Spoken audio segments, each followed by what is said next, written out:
The morning sun cut through the fog at the Vietnam Veterans Memorial like a blade through smoke. Captain Jack Sullivan stood alone among the names, his dress uniform crisp despite the California humidity, his right hand raised in salute to a man he had never known. Panel 3W, line 127. Lieutenant James Patrick Sullivan. Killed in action, Laos, April 1971, age 26. Jack was 38 now. He had outlived his father by 12 years and carried the weight of those extra years like stones in his pockets. The black granite reflected his face back at him, superimposed over his father's name. And for a moment they were the same man, separated by time and war, but united by something deeper. Something that called men to climb mountains, even when the summit meant never coming home. He lowered his hand slowly. Around him, other visitors moved through the memorial with reverent quiet, but Jack heard only the sound of his own breathing and the distant call of gulls from the San Diego harbor. This had become ritual for him. Every month before a deployment, he would come here, stand at this panel, ask the question he could never answer. Was it worth it, Dad? The granite gave no reply. It never did. But today was different. Today, Jack had been summoned to Naval Amphibious Base Coronado for a mission briefing, and something in his gut told him this deployment would finally answer the question his father's death had posed 37 years ago. He reached out and touched the engraved letters of his father's name. The stone was warm from the morning sun, warm like living flesh. Jack closed his eyes and made the same silent promise he had made every month for the past 15 years. I'll finish what you started. Then he turned and walked away from the wall, leaving his father's ghost behind among the 58,000 other names carved into that eternal black mirror. The drive to Coronado took 40 minutes through morning traffic. Jack drove with the windows down, letting the salt air fill his lungs, watching the sunlight dance across the water as the Coronado Bridge rose before him like a steel rainbow. Below, sailboats dotted the bay, their white sails bright against the blue. Peaceful, serene. A different world from the one Jack inhabited, where peace was something you fought for, not something you sailed through on a Sunday afternoon. The base security waved him through with a salute. Jack returned it automatically, his mind already shifting into operational mode. Whatever this mission was, it had pulled him from training rotation with only 6 hours' notice. That meant priority. That meant danger. That meant exactly the kind of work Jack had joined the Navy to do. The briefing room was already half full when he arrived. Jack recognized most of the faces. SEAL Team 6 operators, the best of the best, men he had fought beside in Iraq and Afghanistan, and a dozen other places that never made the news. They nodded as he entered, a brotherhood that needed no words. But there was one face he did not recognize. A woman, early 30s, athletic build, standing near the back of the room with her arms crossed and her eyes sharp as broken glass.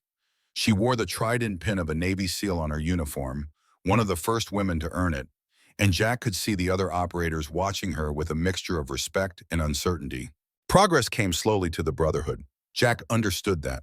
But he also understood that skill was skill, courage was courage, and the uniform demanded respect regardless of who wore it. He caught her eye and nodded. She nodded back, her expression unreadable. The door at the front of the room opened and Admiral Hendricks entered, followed by an older man in colonel's insignia that Jack recognized immediately. Colonel Richard Brennan, intelligence officer, Vietnam veteran, a man whose reputation preceded him like smoke before fire. Gentlemen, the Admiral began, then corrected himself with a glance at the woman in the back. And lady, thank you for coming on short notice. The room fell silent. Jack leaned against the wall, arms crossed, listening. 3 days ago, our intelligence assets identified a high-value target in the Hindu Kush Mountains of Afghanistan, Taliban commander Khalid Mansour. For the past 18 months, he has coordinated IED networks across 3 provinces. Our boys on the ground are dying because of him. 47 Americans killed in the last year alone, and twice that many wounded. The Admiral's voice was flat, professional, but Jack heard the anger beneath it. Every operator in the room heard it. 47 dead was not a statistic. It was 47 brothers who would never come home. Your mission is simple, the Admiral continued. Insert, eliminate Mansour, extract. Time on target, 6 hours maximum. After that, enemy reinforcements will make the area unsustainable. Colonel Brennan stepped forward, his movements precise despite his age. He had to be pushing 60, but he carried himself like a man half that, with the kind of hardness that only comes from decades of service or decades of something else. The target is located here. Brennan gestured to the satellite imagery now displayed on the screen behind him. Mountain compound, 8,000 feet elevation, accessible by helicopter insertion. Intelligence indicates light security, 10 to 15 fighters maximum. Standard Taliban defensive posture. Nothing your team hasn't handled 100 times before. Jack studied the images carefully. The compound sat in a natural bowl, surrounded by steep ridges, with one primary approach road and what looked like a helicopter landing zone to the north. The terrain was rough, all rock and sparse vegetation, the kind of place where men went to hide from the world, or to lure other men into traps. Questions, the Admiral asked. A voice from the front of the room spoke up. Sir, what's the intel confidence level on this target? High, Brennan replied immediately. Multiple sources, including signals, intelligence, and human assets on the ground. Mansour will be at this location for the next 72 hours. After that, he moves to a different safe house, and we lose him for another 6 months. Jack raised his hand. Sir, what about enemy early warning systems? That approach looks like it funnels us into a natural kill zone. Brennan's eyes flickered toward Jack, and for just a moment, something passed across his face. Irritation? Concern? It vanished before Jack could identify it. Captain Sullivan, we have complete overhead surveillance of this area. No early warning systems detected. No prepared defensive positions. This is a safe house, not a fortress. With respect, sir, Jack pressed, that satellite imagery shows recent Earth movement around the primary landing zone. Within the last 48 hours, if I'm reading the soil displacement correctly. That suggests someone's been digging, possibly preparing positions. The room had gone quiet. Operators glanced at each other, then at the screen, then at Brennan. The colonel's jaw tightened. Captain, stick to tactics and leave intelligence analysis to the professionals. Those soil patterns are consistent with seasonal erosion, nothing more. Jack wanted to argue. Every instinct he had, every lesson learned from 15 years of combat operations, told him something was wrong with this picture. But he was a captain addressing a colonel, and the chain of command existed for a reason. Yes, sir. The Admiral glanced between them, sensing the tension, then continued. Your team leader will be Master Chief Daniel Chen, Chief front and center. A man rose from the front row and turned to face the room, and Jack felt something shift in his chest. Master Chief Chen was 52 years old, built like an oak tree with silver threaded through his black hair and eyes that had seen things most men only had nightmares about. His chest was a wall of ribbons and medals, including the Navy Cross and 3 Purple Hearts. But more than that, Jack knew this man, had heard stories about him since joining the teams. Master Chief Daniel Chen, callsign Grizzly, legend of naval special warfare, veteran of Vietnam and every war since. Their eyes met, and Grizzly nodded slowly, a gesture of recognition that made Jack's throat tighten. Chief Chen will select his team from the operators present, the Admiral continued. Wheels up at 2100 hours. Full mission brief on the helicopter. Questions? Silence. Then you're dismissed. Chief, pick your people. The room began to empty, but Jack remained where he was, watching as Grizzly moved through the crowd, tapping shoulders, calling names. When the old warrior reached Jack, he stopped and extended his hand. Captain Sullivan, I heard you were back from Iraq. Jack shook his hand, feeling the calluses and the strength that age had not diminished. Master Chief, it's an honor. The honor's mine, son. Your father and I served together in Laos. He was a good man, one of the best. The words hit Jack like a fist to the sternum. He had known intellectually that some of the older operators might have served with his father, but hearing it confirmed, standing face to face with a man who had known Lieutenant James Sullivan as a living, breathing warrior rather than a name on a wall, was something else entirely. I need to talk to you about that, Chief, about Laos, about what happened to him. Grizzly's expression darkened. He glanced around the room, noted the thinning crowd, then leaned closer and lowered his voice. Not here. After this mission, you and I will sit down, and I'll tell you everything I know, everything I couldn't say before. Why not before? Because some truths are dangerous, Captain, and some truths only matter when the time is right. Grizzly squeezed his shoulder. You're on my team. We move out in 12 hours. Get your gear ready. He turned to leave, but Jack caught his arm. Chief, that's satellite imagery. The Earth displacement around the LZ. Do you see it? Grizzly looked back at him. And in those eyes, Jack saw the accumulated wisdom of 37 years of combat operations. The old warrior knew he had seen the same thing Jack had seen. I see it, son, and I don't like it any more than you do. He paused, choosing his words carefully. But we have our orders. Sometimes you walk into the valley even when you know the shadows are wrong. That's what being a SEAL means. My father walked into a valley in Laos. They said he fell from a mountain during the operation. He didn't fall, Jack. He climbed, and he saved 6 of us by doing it. Grizzly's voice carried the weight of old grief. When this is over, I'll tell you the whole story, including the parts that are still classified. You deserve to know. Then he was gone, moving through the room to finish selecting his team, leaving Jack standing there with his father's ghost suddenly closer than it had been in 37 years. The team assembled in the equipment cage at 1800 hours.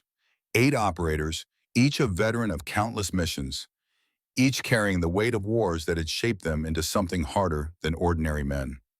Jack watched them check their gear with the methodical precision that separated professionals from amateurs. Master Chief Chen moved among them like a shepherd among his flock, his voice quiet but carrying absolute authority. Listen up. We insert at 0200 local time.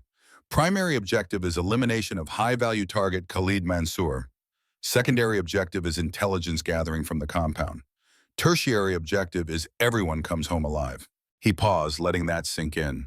I don't care about the first 2 if we can't accomplish the third. We're a team.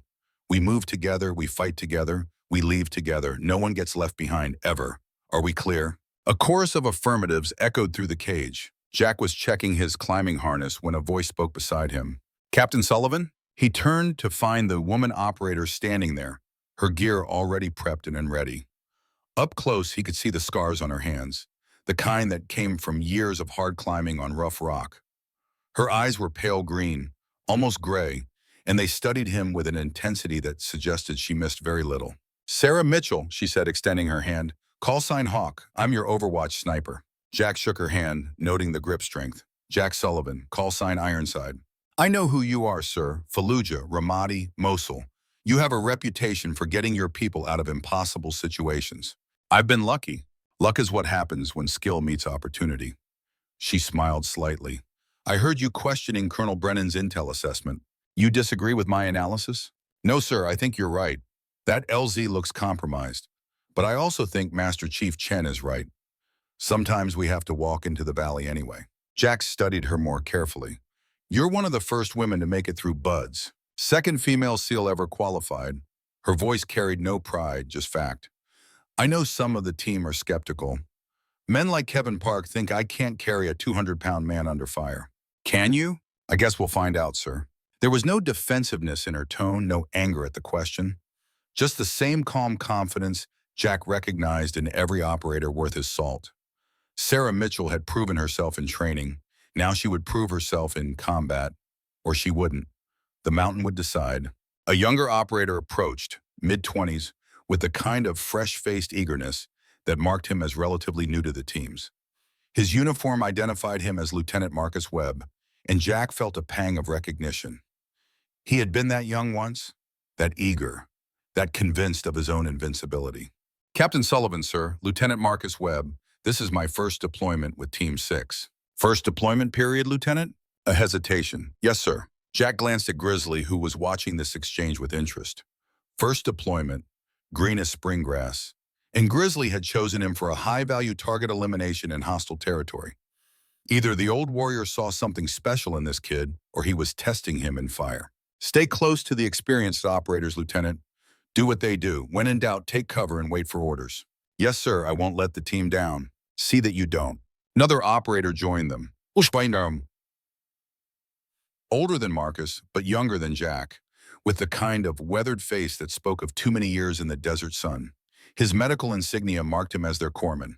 Doc Reyes, he introduced himself, not bothering with formalities. I'll be patching you up when things go sideways. You expecting things to go sideways, Doc? Captain, in 15 years, I've never been on an operation that went exactly according to plan. The mountain doesn't care about our plans. The enemy doesn't care about our plans. Murphy's Law is the only law that matters in combat. Jack had liked him immediately. Doc Reyes had the kind of dark humor that sustained men through impossible situations. The gallows wit of someone who had seen too much death and learned to laugh at it rather than let it consume him. What's your read on this mission, Doc? Honestly, that intel smells wrong. But Master Chief Chen has forgotten more about combat than I'll ever know. And if he says we go, we go. Even if it gets us killed? Captain, we're SEALs. Everything we do might get us killed. That's why the job pays so well. Doc grinned, showing teeth white against his tan face. Besides, I've already died 3 times. Fallujah once, Mosul twice. I'm running on bonus time. The last operator to introduce himself was Kevin Park, demolitions expert, a stocky Korean-American with hands like sledgehammers and a smile that suggested he enjoyed his work far too much. Park, I blow things up. Buildings, bridges, enemy morale, whatever needs blowing. Good to have explosives on the team, Jack replied. Good to be here, sir. Though I gotta say, Hawk's presence has some of the old-timers muttering. You have a problem with her? Me? Hell no. I saw her climb the training wall last month. 60 feet, no ropes, in under 2 minutes. Woman's part mountain goat, but some of the guys worry she can't handle the physical demands. Then those guys are idiots. Park's grin widened. That's what I told them, sir. At 2000 hours, the team gathered for final brief. Grizzly stood before them, his presence commanding absolute attention, despite saying nothing for a long moment. When he finally spoke, his voice carried the accumulated authority of 3 decades of war. We've run hundreds of ops like this. Helicopter insertion, targeted elimination, extraction. Most of you could do it in your sleep, but I want you to understand something. This mission feels wrong to me. Captain Sullivan feels it. Hawk feels it. Some of you feel it. That compound looks too exposed. That intel feels too clean. The timing feels too convenient. He paused, letting them process that. I raised these concerns with Colonel Brennan. He dismissed them. Maybe he's right. Maybe we're just paranoid old warriors seeing ghosts, but maybe we're not.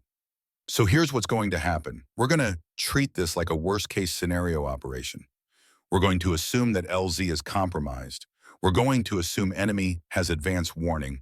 We're going to assume Murphy's Law is in full effect and everything that can go wrong will go wrong. Marcus raised his hand. Chief, if the LZ is compromised, shouldn't we abort? Negative, Lieutenant. We have our orders. 47 Americans have died because of Khalid Mansour. If there's even a chance we can eliminate him, we take that chance. But we do it smart, we do it careful, and we do it together. Grizzly's eyes swept across the team, touching each man and woman in turn. Some of you haven't operated with me before, so let me be clear about my expectations. I don't care about your individual glory. I don't care about your kill count. I don't care about your reputation. I care about one thing and one thing only. You bringing your brothers and sisters home alive. He pointed at the satellite imagery of the compound. That's where we're going. That's where we'll fight. And that's where some of us might die. But if we die together, doing a job that matters, protecting brothers who can't protect themselves. That's what being a SEAL means. That's what wearing this trident means. The room was absolutely silent. Check your gear, say your prayers, make peace with whatever God you believe in. We wheels up in 1 hour. The team dispersed, each operator lost in their own pre-mission ritual. Jack found a quiet corner and knelt, not to pray, but to think, to prepare his mind for what was coming, to accept that he might not see tomorrow's sunrise. A hand touched his shoulder. Grizzly stood there, his face shadowed in the dim light. Your father knelt like that before Laos. Same posture, same expression. Did he know it was a trap? We all knew something was wrong. The intel was too perfect. The mission too clean. But we had our orders, and we were young enough to think we were immortal. Grizzly's voice carried old pain. Your father saved my life that night. He climbed a cliff face under fire to secure the high ground while we extracted. He held off 40 North Vietnamese regulars so 6 of us could reach the helicopters. Jack's heart hammered against his ribs. They said he fell. He did fall after being shot 3 times, after running out of ammunition, after holding that position for 20 minutes against overwhelming odds. Grizzly's eyes were distant, seeing something 37 years gone. He fell, but he died a warrior. He died so his brothers could live. Who betrayed you? Who gave up the mission coordinates? Grizzly looked at him for a long moment, and Jack saw something in those eyes. Knowledge, suspicion, certainty about something he couldn't prove. After this mission, Jack, I'll tell you everything, including my suspicions about who sold your father's life for 30 pieces of silver. Tell me now. Can't. Not yet. But watch Colonel Brennan during this operation. Watch how he reacts when things go wrong. Watch who he protects and who he sacrifices. Grizzly squeezed his shoulder.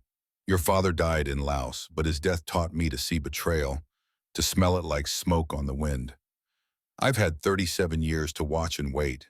This mission feels like Laos. Same smell, same taste, same. Then he was gone, leaving Jack alone with his thoughts and his father's ghost.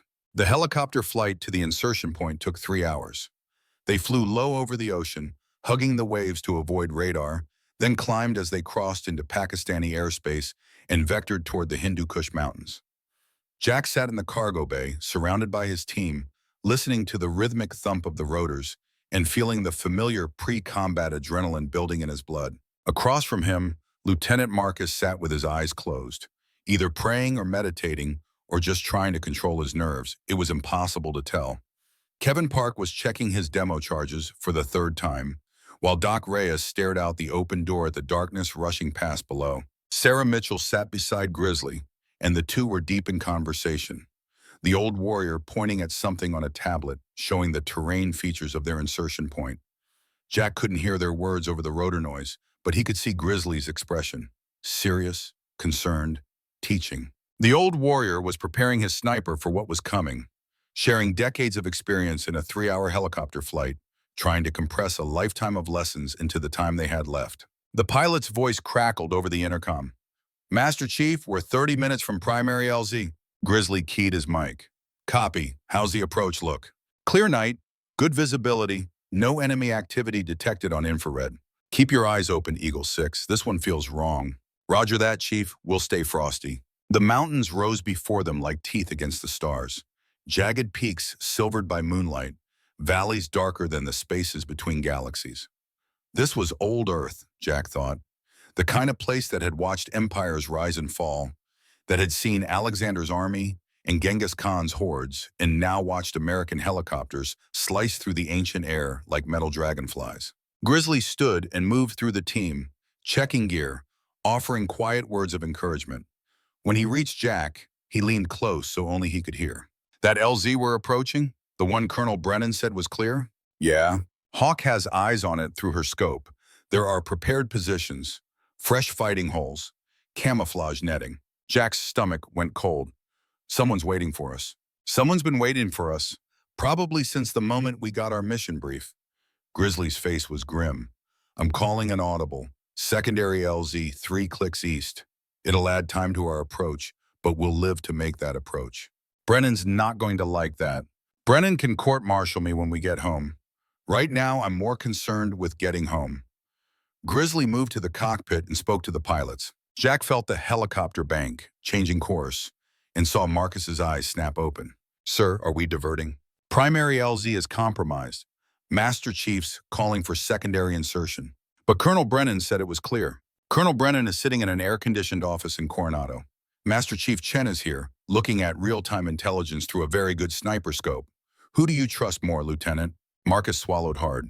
Master Chief, good answer. The helicopter descended into a narrow valley, flaring hard at the last moment before touching down on a flat stretch of rocky ground. The team was off the bird in seconds, spreading out in a defensive perimeter while the helicopter lifted off immediately, rotors screaming as it climbed back to altitude and disappeared into the night. Silence rushed in behind it, the kind of silence that only exists in mountains far from civilization, where the only sounds are wind and stone and the beating of your own heart. Grizzly's voice came over the team radio, barely a whisper. 3 clicks to target. Weapons tight until contact. Hawk, you're on point with Lieutenant Webb. Captain Sullivan, you have rear security. Move out. They moved like ghosts through the darkness, night vision turning the world into shades of green. Each operator spaced perfectly to cover their sectors. Years of training transforming 8 individuals into a single organism flowing across the terrain. Sarah took point with Marcus beside her, and Jack watched her move with a climber's grace, reading the ground instinctively, choosing paths that offered cover and concealment. The young lieutenant struggled to keep up, his movements less fluid, his inexperience showing in the way he hesitated at obstacles that Sarah flowed over without thought. But he was learning. Jack could see it, watching her, mimicking her movements, becoming better with each meter they covered. 2 clicks in, Sarah raised her fist. The team froze. Jack moved forward slowly, using hand signals to ask the question.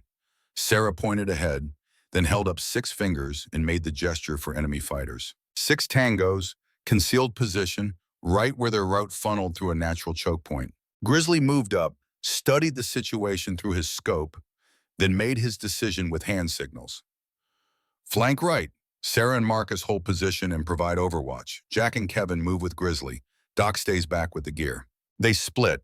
3 operators ghost walking through the rocks, using every shadow, every fold in the terrain, taking 20 minutes to cover 50 meters because speed was death and patience was survival. Jack saw the enemy fighters through his night vision. 6 men, all armed with AK-47s, sitting in a prepared position that commanded the approach trail. They were talking quietly, smoking cigarettes, confident that no Americans would be stupid enough to walk into their kill zone. They were right. No Americans were walking into their kill zone. Americans were flanking it. Grizzly's hand signals were clear. On 3, Jack and Kevin, left targets. Grizzly, right targets. Suppress fire. No survivors. 1, 2, 3. The suppressed rifles coughed 6 times. 6 men died without ever knowing danger was close. Jack and Kevin moved forward to clear the position while Grizzly covered, but there was no need. The ambush was finished before it began. Marcus arrived with Sarah, staring at the dead men with an expression Jack recognized. First kills, the moment when training became reality, and the weight of taking human life settled onto young shoulders that weren't quite ready for it. "Welcome to the war, Lieutenant," Grizzly said quietly. "This is the easy part. The hard part comes later, when you have to live with it." They moved on, leaving the bodies behind, but Jack felt the weight of what they had found. Prepared positions, ambush teams. Someone had known SEALs were coming. Someone had positioned fighters exactly where they would do the most damage to an American team approaching from the primary LZ. Brennan's intel wasn't just wrong, it was catastrophically wrong, or it was deliberately misleading. Jack caught up to Grizzly. "Chief, those fighters weren't random patrol. They were waiting for us." "I know. Which means someone told them we were coming." "I know that too." Grizzly's voice was tight with controlled anger. "Just like someone told the North Vietnamese we were coming in Laos. History repeating itself, Jack. Same betrayal, different decade. What do? We complete the mission. We eliminate Mansour if he's there. And when we get home, we find out who's selling American lives." The compound appeared through Jack's night vision like a wound in the mountainside. Colonel Brennan had said light security, 10 to 15 fighters maximum. What Jack saw was something else entirely. The compound was a fortress.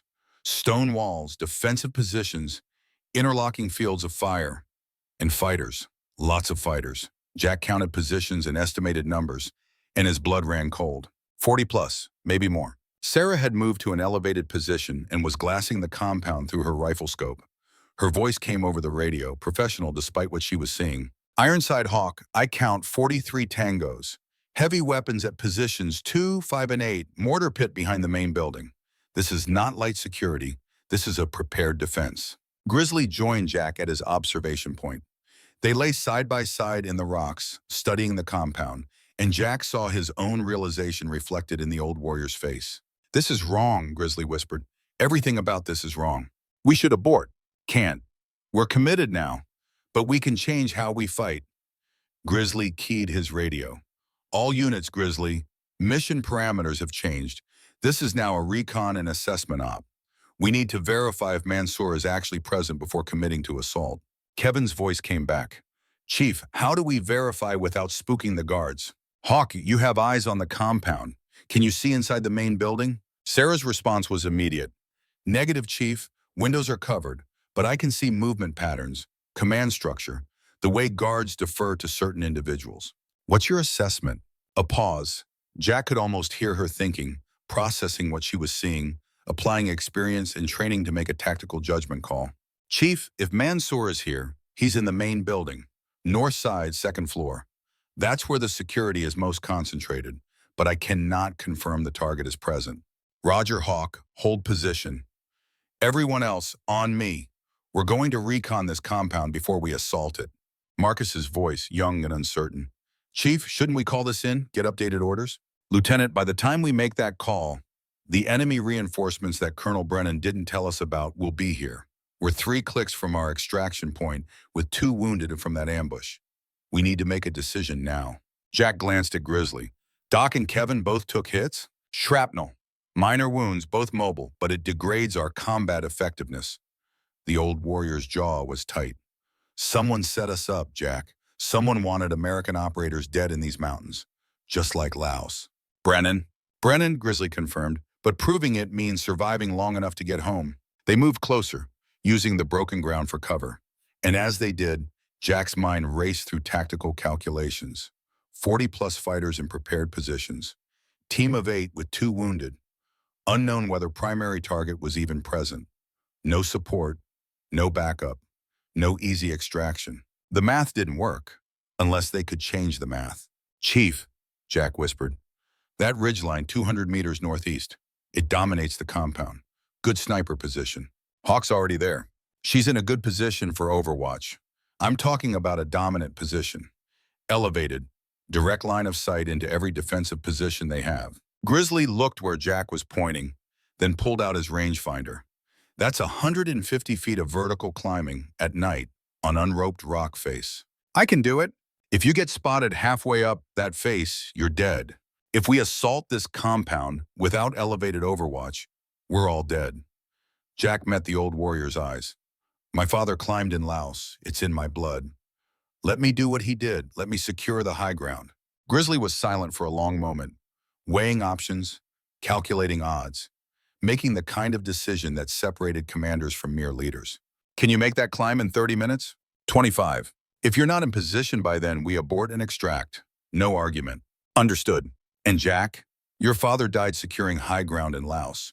Don't make me tell your son the same story 30 years from now. Jack smiled grimly. I'll do my best, Chief. He moved away from the team, circling around to the base of the ridgeline, keeping to dead ground where enemy observers couldn't see him.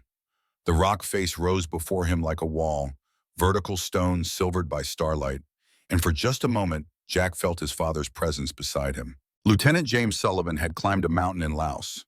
Now his son would climb a mountain in Afghanistan. Same mission, same sacrifice, same willingness to risk everything so brothers could live. Jack began to climb. The rock was limestone, good friction, but the holds were small and the exposure was total. 150 feet of vertical stone, climbed at night with only starlight to see by, with enemy fighters 200 meters away and a loaded rifle across his back. Jack moved like water flowing upward, using technique learned from a lifetime of climbing, finding holds that weren't quite there, trusting friction and balance and years of training that had taught his body to defy gravity. 20 feet up, 40 feet, 60. His fingers found the edges and his feet found the purchase, and he climbed without thinking, letting muscle memory take over, his mind clear and focused on nothing but the next move and the move after that. At 90 feet, his right hand touched a hold and felt it shift. Loose rock. He froze, testing it carefully, then bypassed it and found another route, traversing left where the stone was more solid. 120 feet, 140. His hands were bleeding now, cut by the sharp limestone, slippery with blood, but he couldn't stop to rest. The clock was ticking. Grizzly was waiting. The team was waiting. Jack reached the top at 23 minutes, pulling himself over the lip of the ridge and lying flat, breathing hard, heart hammering, hands screaming with pain. But he was up. He had the high ground. He keyed his radio. Grizzly Ironside, in position. Roger Ironside, standing by for your assessment. Jack pulled his rifle around and set up his shooting position, using his scope to scan the compound below. From this elevated position, everything was visible. Every defensive position, every fighter, every weakness in their formation. And in the main building, building, through an uncovered window on the second floor, Jack saw a man who matched Khalid Mansour's intelligence photo. Target confirmed. Grizzly, Ironside, jackpot. Target is in the building, second floor, north side. I have visual confirmation. A pause, then Grizzly's voice, tight with tension. Copy, Ironside. Hawk, fall back to assault position. We're going in. Ironside, you're our overwatch. Anything moves toward my team, you drop it. Roger that, Chief. Jack watched through his scope as the team assembled at the edge of the compound perimeter. 7 operators preparing to assault a fortified position held by 40 fighters. The odds were terrible. The risk was enormous. But the mission demanded and SEALs didn't calculate odds. They calculated solutions. He saw Grizzly give the hand signal. Breach and clear. The team moved like a pack of wolves, fast and coordinated, hitting the compound gate with explosive charge that blew it off its hinges. Sarah's rifle spoke first, dropping 2 sentries before they could raise the alarm. Then the others were through the breach, moving through the compound with terrible efficiency. Jack provided overwatch, his rifle tracking targets, his finger on the trigger, dropping any fighter who threatened his team. 1 shot, 1 fighter down. Another shot, another fighter eliminated. He was the angel of death on the ridgeline, invisible and unstoppable, and the Taliban below had no idea where the bullets were coming from. The assault was brutal and swift. The team cleared the outer buildings in minutes, leaving bodies in their wake, moving always toward the main structure where Khalid Mansour waited, unaware that American death was coming for him. Jack saw Marcus freeze at a doorway, saw an enemy fighter emerge with an AK-47, saw the young lieutenant's inexperience almost cost him his life. Grizzly appeared from nowhere, shooting the fighter before Marcus could react, then physically grabbing the young officer and pushing him forward, keeping him in the fight. They reached the main building. Kevin placed charges on the door. The explosion shattered the night, and the team poured through, moving like violence given human form, clearing rooms with practiced precision that came from thousands of hours of training. Jack tracked a fighter moving to flank them from an upper window. 1 shot. The fighter fell backward into darkness. Then Grizzly's voice triumphant. Jackpot. Target eliminated. Repeat, target eliminated. Mansour is confirmed KIA. Relief flooded through Jack. They had done it. Against terrible odds, with bad intel, in a compound that should have been their grave, they had completed the mission. Khalid Mansour was dead. 47 American deaths were avenged. Grizzly, Ironside, outstanding. Let's get out of here. Roger that. Team extract to Rally Point Alpha. We're going home. But as Jack watched the team begin to withdraw, something cold touched his spine. The compound was too quiet. The fighters they had killed were numerous, but not 43. Some had fled, some had retreated, and fled fighters meant reinforcements would be called. Grizzly, Ironside, heads up. You have enemy withdrawing to the south. They're going to bring friends. Copy, increasing speed. How long do we have? Jack looked at the terrain, calculated approach times, factored in communication delays. 20 minutes, maybe less. Roger, everyone double time. We need to be at the extraction point before those reinforcements arrive. The team moved through the compound at a run, weapons ready, scanning for threats. They were 50 meters from the gate when the first mortar round impacted. The explosion was close enough to throw Jack against the stone he was lying on. His scope flew from his hand, clattering down the ridge, and he scrabbled for it, finding it undamaged, bringing it back to his eye just in time to see the compound erupt in fire. Mortar rounds walked across the ground where his team had been seconds before. Not random fire. Pre-registered coordinates. Someone had prepared this. Someone had planned for American operators to be in exactly this location.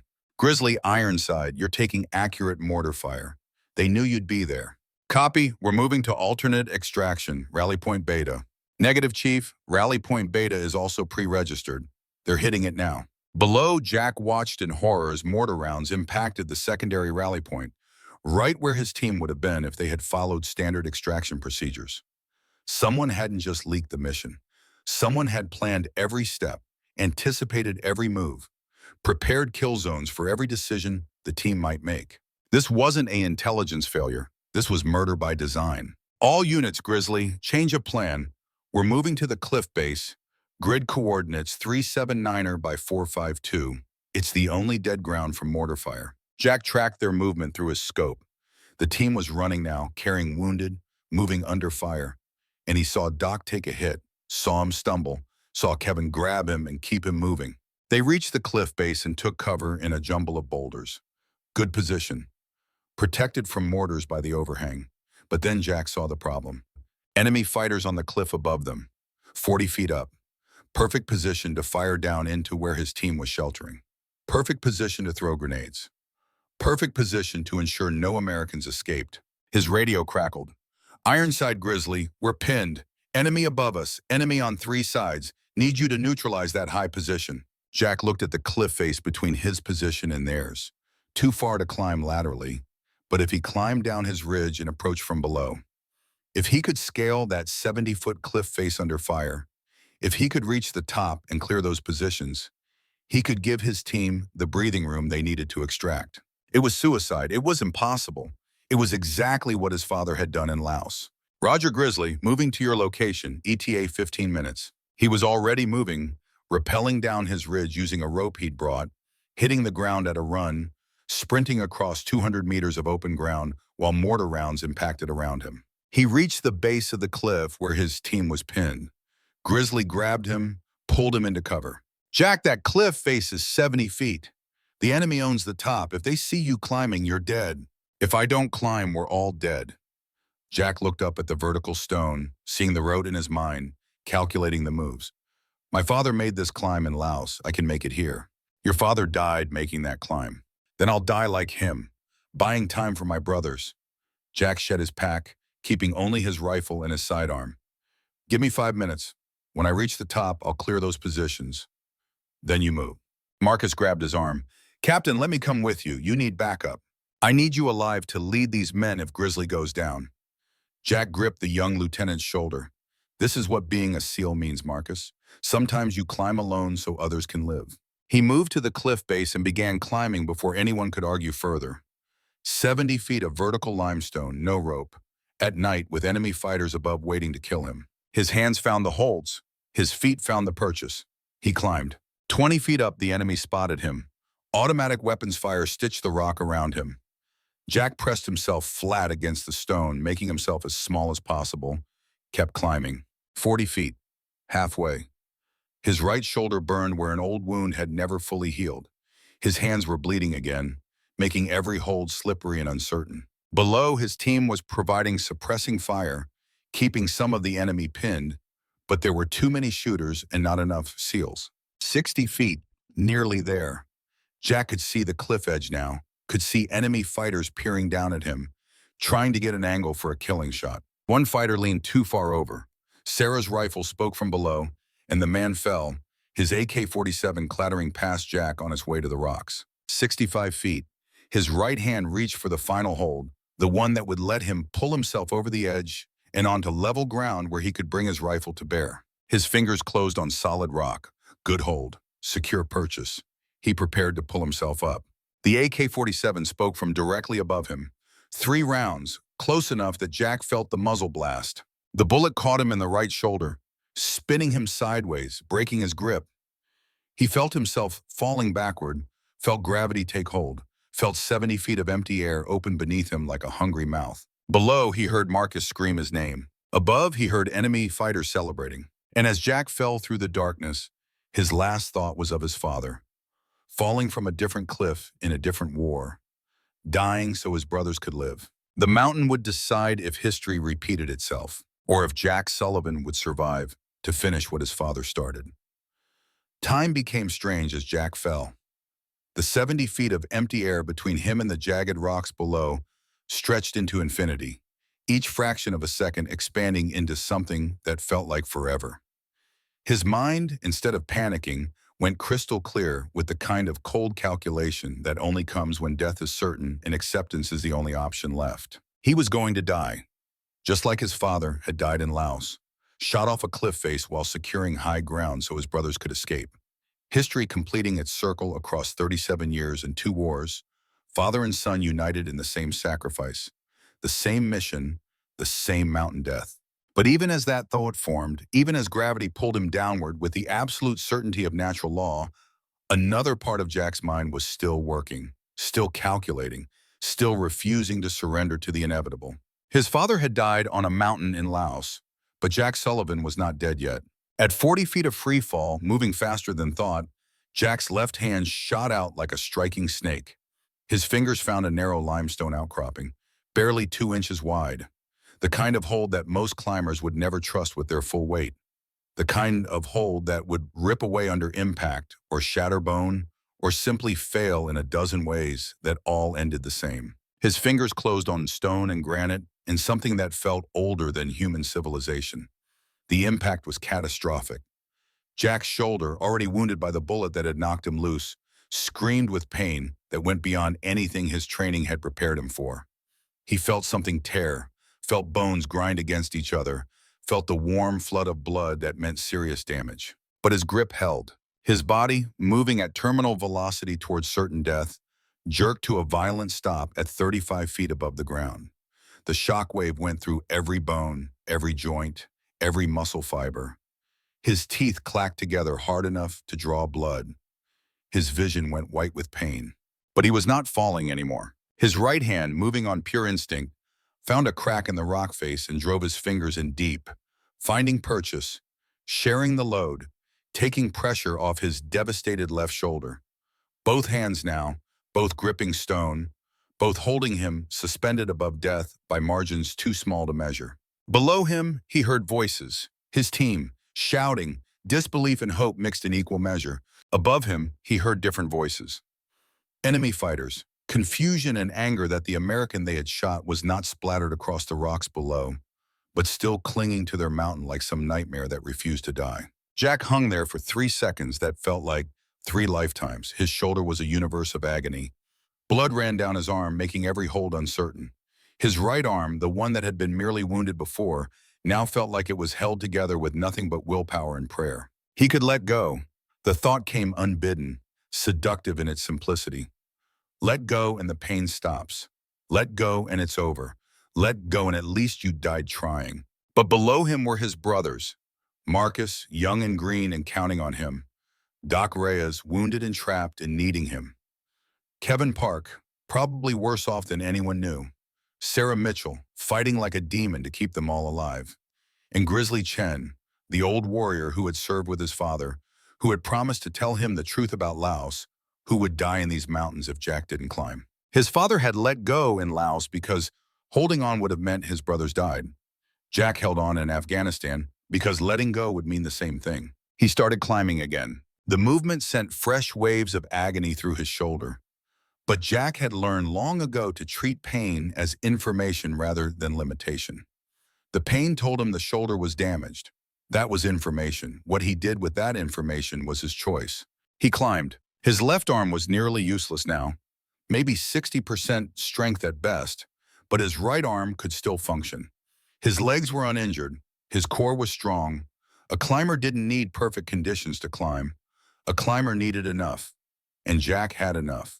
37 feet, 39 feet, 42. Each move was calculated with surgical precision. Each handhold tested before committing weight. Each foot placement verified before shifting balance. This was not the fluid climbing of his ascent. This was mechanical survival, one move at a time, refusing to think about the distance to the top or the enemies waiting there or the very real possibility that his shoulder would simply give out before he reached safety. Above him, an enemy fighter appeared at the cliff edge with a grenade. Jack saw it coming, saw the man pull the pin, saw him prepare to drop it straight down onto Jack's position from 10 feet above. There was no time to dodge, no way to avoid it. The grenade would fall past him and explode among his team below, killing the very men he was climbing to save. Jack did the only thing possible. He released his left hand from the rock face, drew his sidearm with movements so fast they seemed to blur, and fired upward 3 times while his right hand and his feet kept him on the cliff through nothing but friction and technique and absolute refusal to fall. The first shot missed. The second shot hit the fighter in the chest. The third shot hit him in the face. The man collapsed at the cliff edge, the grenade falling from his hands, but it didn't fall down toward Jack. It fell backward into the enemy position, rolling among the fighters who had been celebrating the American's death. The explosion was massive at point-blank range. Jack pressed himself against the rock face as debris rained down, as screams echoed from above, as chaos replaced the organized defense that had been trying to kill him. He holstered his pistol, found his grip again with his left hand despite the fresh flood of blood from the shoulder wound, and continued climbing. 45 feet, 50 feet, 55. Below him, his team had stopped firing. They were watching, bearing witness to something that should not be possible, that defied every reasonable expectation, that proved what human will could accomplish when backed into a corner with no options except death or defiance. Jack's radio crackled, Sarah's voice tight with something between awe and fear. Ironside, you're still climbing. How are you still climbing? He didn't answer, couldn't spare the breath, just kept moving, hand over hand, foot over foot, pulling himself up the mountain one impossible inch at a time. At 60 feet, with 10 feet remaining, Jack's right hand reached for a hold and felt his finger slip. The blood, so much blood now, had made everything slick. He caught himself, readjusted, tried again, slipped again. His strength was fading. Blood loss and shock and the accumulated damage from being shot and falling and climbing were finally catching up with accounts that could not be ignored forever. He looked up at the remaining distance. 10 feet, might as well be 10 miles. Then a voice from below, young and determined, and refusing to accept defeat. "I'm coming, sir. Hold on." Jack looked down and saw Lieutenant Marcus Webb beginning to climb. The young officer, the green lieutenant who had frozen during the compound assault, who had needed Grizzly to save him, who had seemed uncertain and overwhelmed by the reality of combat, was climbing the cliff face to help his captain. "Marcus, no. Stay with the team." "With respect, sir, screw that. We don't leave our people to climb alone." Marcus moved with surprising speed for someone who had never trained as a climber, using brute strength and determination to compensate for lack of technique. He reached Jack's position at 50 feet, positioning himself below, finding his own holds, creating a human scaffold. "Sir, on 3, you push up. I'll support from below. We'll get you to the top together." "Lieutenant, you don't have the training for this." "Then I guess I'm getting on the job training, sir. 1, 2, 3, push." Jack pushed. Marcus pushed.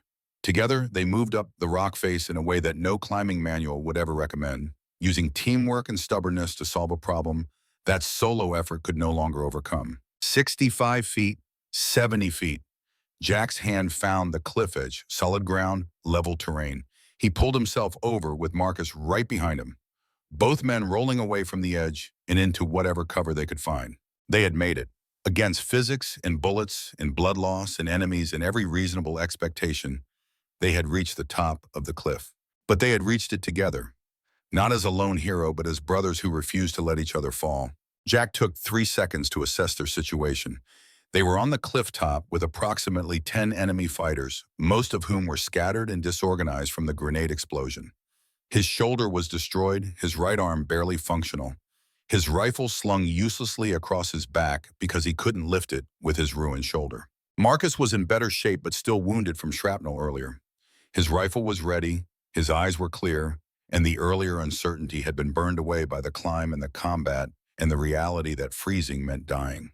"Lieutenant, you take left, I'll take right. Sir, you can barely hold your sidearm." "Then I guess I better make my shots count." The nearest fighter was 3 meters away, turning toward them, raising his AK-47. Jack shot him twice with his left hand, the pistol awkward in his non-dominant grip, but effective enough at this range. The man fell and Jack was already moving, using his legs since his arms were compromised, closing distance, taking the fight to the enemy before they could organize. Marcus engaged the fighters on the left with controlled bursts from his M4, his shots precise despite the chaos, his training overriding his fear. 2 fighters down. 3. The young lieutenant was finding his rhythm, discovering that he could function under pressure, that he could kill when necessary, that he could be the warrior he had always hoped to become. They fought through the enemy position with brutal efficiency, not elegant, not heroic, just 2 wounded Americans who refused to die and were willing to do whatever was necessary to survive. Jack used his pistol until it ran dry, then picked up a fallen AK-47 and used that, the weapon feeling foreign in his hands, but still capable of sending bullets toward people who needed killing. A fighter tried to flee down the mountain. Marcus dropped him with a headshot at 20 meters. Another tried to throw a grenade. Jack shot him before he could release it, and the explosion eliminated 2 more fighters who had been taking cover behind the same rocks. In 90 seconds, the cliff top was secure. 8 enemy fighters dead or dying, 2 survivors fleeing down the mountain, abandoning their positions, spreading the word that the Americans were not defeated, that they had climbed the unclimbable cliff and cleared the impregnable position and were still fighting. Jack moved to the cliff edge and looked down at his team. They were still pinned, still taking fire from other positions around the compound perimeter. But the loss of the high ground had shifted the tactical balance. Now it was the enemy who was exposed. Grizzly, Ironside, high ground secured, moving to suppress enemy positions, When I give the word, move your people to Rally Point Charlie. No response. Grizzly, do you copy? Sarah's voice came back instead, and Jack heard something in it that made his blood freeze. Ironside Hawk, Grizzly is down, took multiple hits covering your climb. Doc is working on him now, but it's bad. The world seemed to tilt sideways. Grizzly down. The old warrior, the invincible Master Chief, the man who had served with his father in Laos and survived a dozen wars since, was bleeding out on Afghan rocks while Jack stood on the cliff top he had climbed to save them. How bad? 3 to the chest, 1 to the leg. He's alive but critical. Doc says he needs immediate evac or he's not making it. Jack felt something break inside him. Grizzly had taken those bullets drawing fire while Jack climbed, had deliberately exposed himself, made himself a target, sacrificed his own safety to buy Jack the seconds he needed to survive the ascent. Just like Jack's father had sacrificed himself in Laos, so 6 men including Grizzly could escape. History was repeating itself, and Jack hated it with a fury that bordered on madness. Marcus, we need to suppress every enemy position around that compound. Right now. Give the team room to move. Sir, there's at least 30 fighters still active. Then we better shoot fast. They moved to positions with clear sight lines down into the compound area, and for the next 5 minutes, they became the angels of death. Jack with his captured AK-47, Marcus with his M4, both men firing with methodical precision, dropping any fighter who presented a target, forcing the enemy to take cover, creating the breathing room their team desperately needed. Sarah joined the suppression from her sniper position, her rifle speaking in measured cadence, each shot eliminating a threat with surgical efficiency. Below, the team moved. Doc and Kevin carried Grizzly between them, the old warrior unconscious or close to it. Sarah provided overwatch while they scrambled toward the rally point, a small depression in the terrain that offered cover from the mortar fire that had resumed with punishing accuracy. Jack watched them reach relative safety and felt a moment of relief. They were out of the immediate kill zone, but they were still 3 kilometers from extraction, with wounded men and an enemy force that was growing by the minute as reinforcements arrived. His radio crackled with a new voice, the helicopter pilot. Ironside Eagle 6, we're 10 minutes out from your position, but we're picking up thermal signatures converging on your location. At least 60 tangos inbound from multiple directions. You need to move to extraction point now. Roger, Eagle 6. Be advised we have multiple wounded, including 1 critical. We need immediate medevac on landing. Copy all, Ironside. We'll have medical standing by. But you need to get to that LZ. We can't stay on the ground long with those numbers converging. Jack looked at the terrain between their current position and the extraction point. 3 kilometers of broken ground, much of it exposed, all of it under potential enemy observation. With Grizzly critical and at least 2 others wounded, the team would be moving slowly, unable to fight effectively if they were caught in the open. Someone needed to buy them time.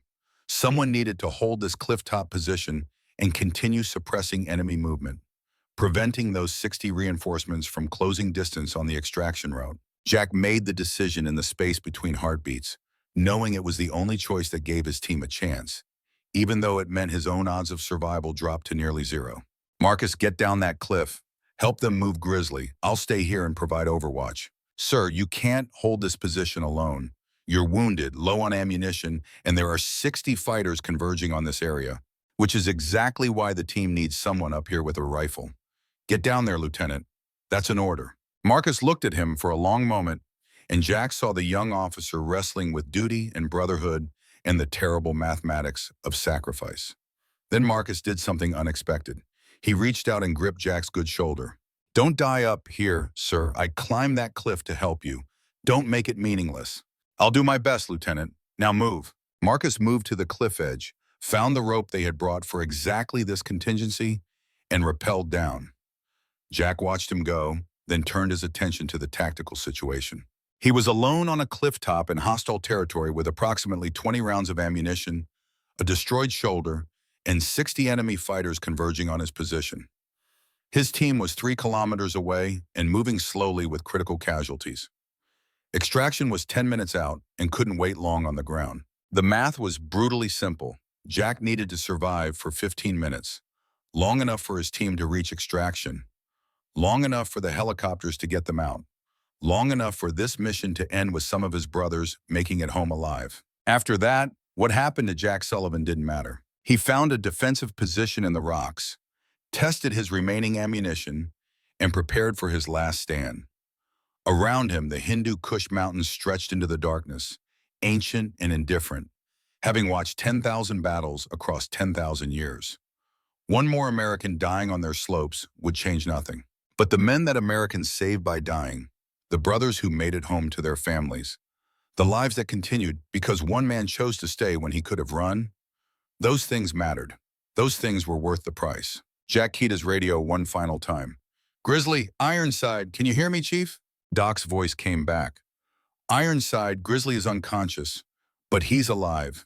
You bought us time to stabilize him. He's got a chance because of what you did. Tell him something for me. Tell him I understand now. Why my father stayed in Laos. Why he climbed that mountain knowing he wouldn't come down. Tell him I'm proud to follow in those footsteps. Jack, we're not leaving you up there. You don't have a choice, Doc. Get Grizzly to that helicopter. Get everyone home. That's the mission now." He switched channels before Doc could argue. "Eagle 6, Ironside. I'm going to hold this position and suppress enemy advance. You get my team on board and you get them out of here. Don't wait for me." The pilot's voice was tight. "Sir, we don't leave people behind." "You're not leaving me behind. I'm choosing to stay. Now shut up and do your job. Ironside out." Jack settled into his fighting position and waited. He didn't have to wait long. The enemy came in a ragged line, spread across the mountainside, moving with the confidence of superior numbers. 60 fighters against one wounded American. The outcome was certain, but SEALs didn't fight for certain outcomes. They fought for minutes and meters in the space between heartbeats that let their brothers escape. Jack let them close to 200 meters, then opened fire. The AK-47 spoke in controlled bursts, his shots precise despite the awkward left-handed grip, dropping the nearest fighters, forcing the others to take cover, disrupting their advance. They returned fire with everything they had. Bullets impacted around Jack's position, chewing rock, kicking up dust, coming close enough that he felt the pressure waves. But SEALs trained to fight from cover, to use terrain, and to make themselves small targets. And Jack used every lesson from 15 years of combat. He fired, relocated, fired again from a new position 10 meters away. The enemy focused on his old position while he engaged from the new angle. He dropped 3 more fighters, then relocated again, keeping them confused, preventing them from fixing his location long enough to bring overwhelming firepower to bear. His ammunition dwindled. 20 rounds became 15. 15 became 10. Each shot had to count now. Each bullet had to achieve something meaningful. Below, he could see his team moving. Slow but steady, carrying Grizzly, Doc, and Marcus working together to navigate the rough terrain. Sarah providing rear security. Kevin limping but mobile despite his earlier wounds. They were going to make it. If Jack could buy them another 10 minutes, they would reach the extraction point. He fired again, dropped another fighter, relocated. His shoulder was a symphony of agony, his vision beginning to tunnel from blood loss, his hands shaking from exhaustion and shock. But he kept fighting. The enemy tried to rush his position. Jack met them with accurate fire that dropped the first 3 in the assault, and the others broke and scattered, seeking cover, no longer willing to be the next one to die on this American's mountain. 5 rounds left. Jack's radio crackled. Marcus's voice urgent. "Ironside, we've reached the LZ. Helicopters are inbound. 2 minutes. Good, get everyone loaded. Sir, we're not leaving without you. Lieutenant, you are going to follow orders. You are going to get on that helicopter with our wounded. You are going to take Grizzly home. That is not a request." A different voice came on the line. Grizzly, weak but conscious, each word clearly causing him pain. "Jack, you listen to me, son. Your father died so we could live. Don't you dare do the same thing. Don't you dare make me carry that weight twice." "Chief, I can't hold them and make the extraction. If I leave this position, they'll cut the team apart before the helicopters can lift off. Then we'll hold the LZ until you get here. We fight together or we don't fight at all." "With respect, Chief, you can barely breathe. You need immediate medical attention. Every second you wait is a second closer to dying." "Then I'll die waiting for you. We don't leave people behind, Captain. Not in my team, not ever." Jack looked at his remaining ammunition. 5 rounds. Looked at the enemy closing in from 3 sides. Looked at the distance to the extraction point. 300 meters of open ground. The math didn't work. If he ran, the enemy would catch him before he reached safety. If he stayed, his team would wait until the enemy overran their position, trying to rescue him. Either way, people died. Unless he changed the math. Jack studied the enemy positions carefully, noting patterns, assessing tactics, looking for the weakness that always existed if you searched hard enough. And there, in the center of the converging force, he saw it. One fighter better equipped than the others, wearing a vest heavy with equipment. A leader, someone the others looked to for direction. And that vest, loaded with grenades and ammunition, and who knew what else, was a tactical opportunity wrapped in high explosives. Jack steadied his AK-47, using a rock for support since his shoulder couldn't hold the weapon steady. 300 meters. A difficult shot under perfect conditions. Nearly impossible with a weapon he had barely trained with, left-handed, wounded, exhausted. He took a breath, let it out slowly. Found his calm center the way Master Chief Grizzly had taught him years ago. The way his father had probably found his calm center before making his last shots in Laos. Jack fired. The first round hit low, striking the ground near the target's feet. The leader looked up, searching for the shooter. Jack corrected, fired again. The second round hit the vest dead center. The grenades detonated. Not just one, but all of them, plus whatever ammunition and explosives the man was carrying. The explosion was massive, a fireball that lit up the mountainside like dawn. The shockwave rolling across the terrain with physical force. The enemy leader disintegrated. So did the 6 fighters immediately around him. So did the cohesion of the assault force, which broke and scattered. Panicking, running from the invisible American sniper who could apparently make people explode from 300 meters away. Jack was already moving.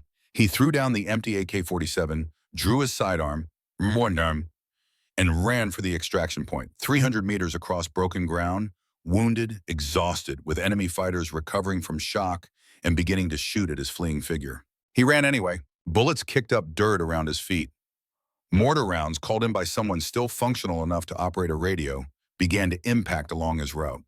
Jack dodged and weaved and kept running, ignoring the pain, ignoring the exhaustion, ignoring everything except the sound of helicopter rotors growing louder ahead. 200 meters, 150. His legs were made of concrete.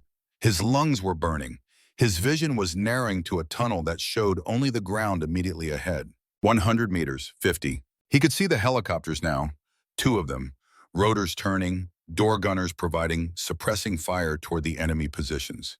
He could see his team, already loaded, Sarah and Marcus standing at the open door, reaching out as if they could pull him faster through sheer force of will. 25 meters. A bullet caught him in the left leg, spun him sideways, sent him tumbling. Jack hit the ground, hard, rolled, came up running despite the new wound, despite the blood, despite the leg that no longer wanted to support his weight. 10 meters. Marcus jumped from the helicopter, sprinting toward him, reaching him, grabbing him, half carrying him the final distance. Together they reached the bird, Sarah and Doc pulling them both aboard, and the helicopter was lifting before Jack even fully understood he had made it. The ground fell away beneath them. Enemy fire rattled against the armored hull but couldn't penetrate. The mountains that had tried so hard to kill them receded into the darkness below. Jack collapsed on the floor of the helicopter, every part of him screaming with pain, blood pooling beneath him from multiple wounds. Doc was there immediately, working with professional calm, starting IV lines, applying pressure bandages, doing the 1,000 things that battlefield medics do to keep dying men alive. Across from Jack, strapped to a stretcher, Master Chief Grizzly Chen looked at him with eyes that were fading but still aware. The old warrior's chest was a mass of bandages, his breathing shallow and labored. But he was alive. "You made it, son," Grizzly whispered. "Thought you were going to make me tell your son the same story I had to tell you about your father. Not today, Chief, not today. Your father would be proud. You climbed just like him, fought just like him, but you did something he couldn't. You came back down." Jack reached out with his good hand, found Grizzly's hand, gripped it. "You're going to make it, Chief. We're going home." "Jack, I need to tell you about Laos, about who betrayed us. Save your strength. Tell me when we land." "Might not make it that long. Need you to know." Grizzly coughed, blood flecking his lips. "It was Brennan. Colonel Richard Brennan. He was a lieutenant then. Sold our position to the North Vietnamese for money. Your father died because Brennan betrayed us." The words hit Jack like a physical blow. Brennan, the intelligence officer who had briefed this mission, the Vietnam veteran who had dismissed Jack's concerns about the satellite imagery, the man who had sent them into a trap exactly like the one that had killed Jack's father 37 years ago. You're sure? Never could prove it, but I knew. Recognized his voice years later when he got promoted. Same man who took a payoff in Saigon before the op. Same man who ensured American coordinates reached enemy hands. Grizzly's grip tightened, and he did it again tonight. That compound was a trap from the beginning. He's still selling American lives. Jack looked around the helicopter. At Kevin Park's body, wrapped in a poncho, the young demolitions expert who would never tell another joke or blow another bridge. At Doc Reyes, working frantically to keep Grizzly alive despite his own wounds. At Marcus Webb, sitting with his back against the hull, staring at nothing, processing his first combat experience and all the death it had brought. At Sarah Mitchell, still alert, still scanning for threats even though they were safely airborne. One KIA confirmed, multiple wounded, and Grizzly, the invincible Master Chief, dying from wounds he had taken to save Jack's life. All because Colonel Richard Brennan had sold them out, just like he had sold out Lieutenant James Sullivan and 40 other men in Laos in 1971. I'm going to prove it, Chief. I'm going to make sure everyone knows what he did, to you, to my father, to every operator whose blood is on his hands. Grizzly smiled weakly. Good. Get that bastard, Jack, for all of us who didn't come home, for all the brothers he sold. His eyes closed. His breathing, already shallow, became more labored. Doc worked faster, hands moving with desperate efficiency. But Jack could see the truth in the medic's expression. Grizzly was dying. The wounds were too severe. The blood loss too great. The damage too extensive. All Doc's skill could do was ease the passage and maybe buy enough time for a miracle that probably wasn't coming. The flight back to base took 40 minutes. For Jack, strapped to a stretcher now, watching Doc fight to keep Grizzly alive, it was the longest 40 minutes of his life. Longer than the climb, longer than the firefight, longer than falling through 70 feet of darkness. Because this time he wasn't fighting for his own survival. He was watching helplessly, while a man who had saved his life died despite everything modern medicine could do. Marcus sat beside him, the young lieutenant's face pale and drawn. Sir, how do you process this? Kevin dead, Grizzly dying, everyone torn apart. How do you make sense of it? You don't, Lieutenant. You carry it. You honor their sacrifice. You become worthy of their deaths.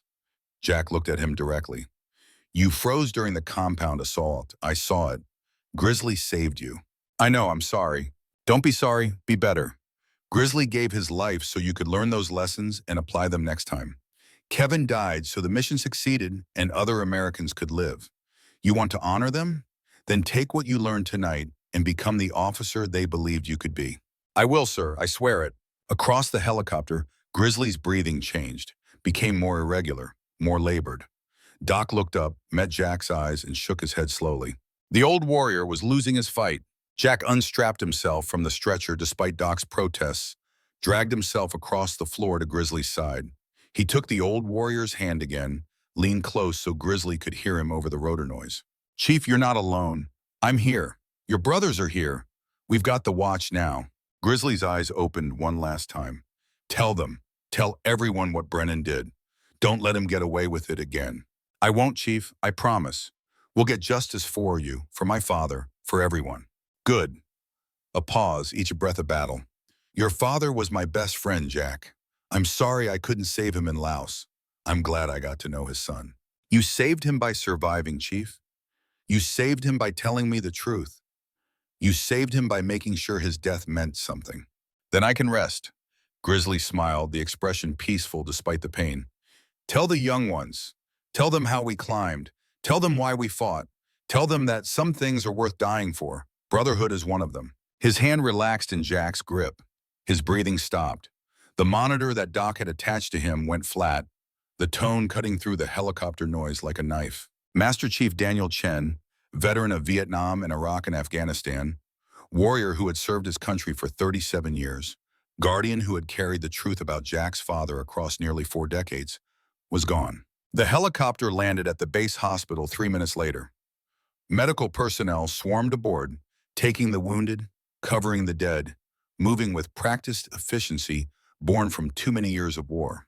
They took Grizzly first, even though he was past saving, maintaining the fiction that maybe something could still be done. Then Kevin, then Jack and Doc and Marcus, all wounded, all needing immediate treatment. Sarah Mitchell stood at the helicopter door, unwounded but marked by combat in ways that went deeper than bullets. She watched them carry Grizzly's body away and her expression was stone. "Someone's going to pay for this," she said quietly. "Someone set us up. Someone knew we were coming. Someone made sure we walked into hell." "Brennan," Jack said as they loaded him onto a stretcher. "Colonel Richard Brennan. Grizzly told me before he died. Brennan sold us out, just like he sold out the Laos operation that killed my father." Sarah's eyes went cold. "Then we take him down. However long it takes, whatever it costs. We make sure everyone knows what he did." "Count me in," Marcus added, walking beside Jack's stretcher despite his own wounds. "Grizzly died for me. Kevin died beside me. I want justice for them." Just for Doc Reyes, being treated for his leg wound, called over. "Whatever you're planning, I'm part of it. That bastard has been selling American lives for 37 years. Time someone stopped him." Jack looked at his team, these warriors who had climbed mountains and fought through hell and lost brothers, and he felt something settle in his chest. Purpose. Direction. A mission that mattered more than any other. Colonel Richard Brennan thought he had gotten away with it, thought his betrayals were buried under decades of classified operations and dead men who couldn't testify against him. Thought he was untouchable. He was wrong, because the dead couldn't testify, but the survivors could. And Jack Sullivan had promised a dying warrior that justice would be served. "Then we take him down," Jack said. "Together. For Grizzly. For Kevin. For my father. For every brother who died because someone sold their location for silver." They wheeled him into surgery then, but Jack's mind was already working, already planning, already preparing for the war that came after the war. The fight that mattered more than any firefight in the Hindu Kush. They had climbed mountains tonight. Some of them had fallen, but the survivors had made it home. Now it was time to make sure those deaths meant something. Time to expose the traitor who had been hiding in their ranks for 37 years. Time to prove that SEALs didn't forget their brothers, didn't forgive their betrayers, and didn't quit until justice was served. The battle in Afghanistan was over, but the war for truth was just beginning, and Jack Sullivan intended to win it, no matter what it cost, no matter how long it took. For Grizzly, for Kevin, for his father, for all the brothers who climbed mountains and never came down. The mountain had taken its price. Now it was time to make sure the betrayer paid his. Jack Sullivan woke in a hospital bed at Walter Reed Medical Center 5 days after the Hindu Kush operation, his body a landscape of surgical repairs and pharmaceutical management. The shoulder reconstruction had taken 6 hours, titanium pins now holding together bone that the bullet had shattered. His leg wound, less severe but still significant, had required debridement and antibiotics. The doctors said he was lucky to be alive. Jack didn't feel lucky. He felt like a man who had survived when better men had died. The room was private, which meant the Navy had classified whatever had happened in Afghanistan as sensitive enough to warrant isolation protocols. Through the window, Washington, D.C. spread out in the gray light of early morning, the Capitol dome visible in the distance, a reminder that somewhere in this city, Colonel Richard Brennan was still free, still breathing, still pretending to be a loyal officer while American blood stained his hands across 4 decades. The door opened quietly. Lieutenant Marcus Webb entered, his arm in a sling, his face showing the kind of exhaustion that came from days of debriefing and nights of nightmares. He pulled a chair close to Jack's bed and sat down heavily.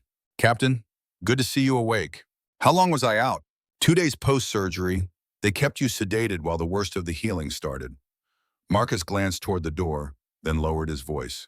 "Sir, we have a problem, a big one." "Brennan? The Navy wants to sweep the whole operation under the rug. Call it bad intelligence, combat losses within acceptable parameters, mission success despite setbacks. They're recommending you for the Navy Cross, me for Silver Star, Hawk for Bronze Star with Valor. And Brennan gets away with it again." Marcus nodded grimly. "I tried to raise concerns during my debriefing. Mention the compromised LZ, the prepared ambush positions, the fact that the entire operation felt like a setup. Know what they told me?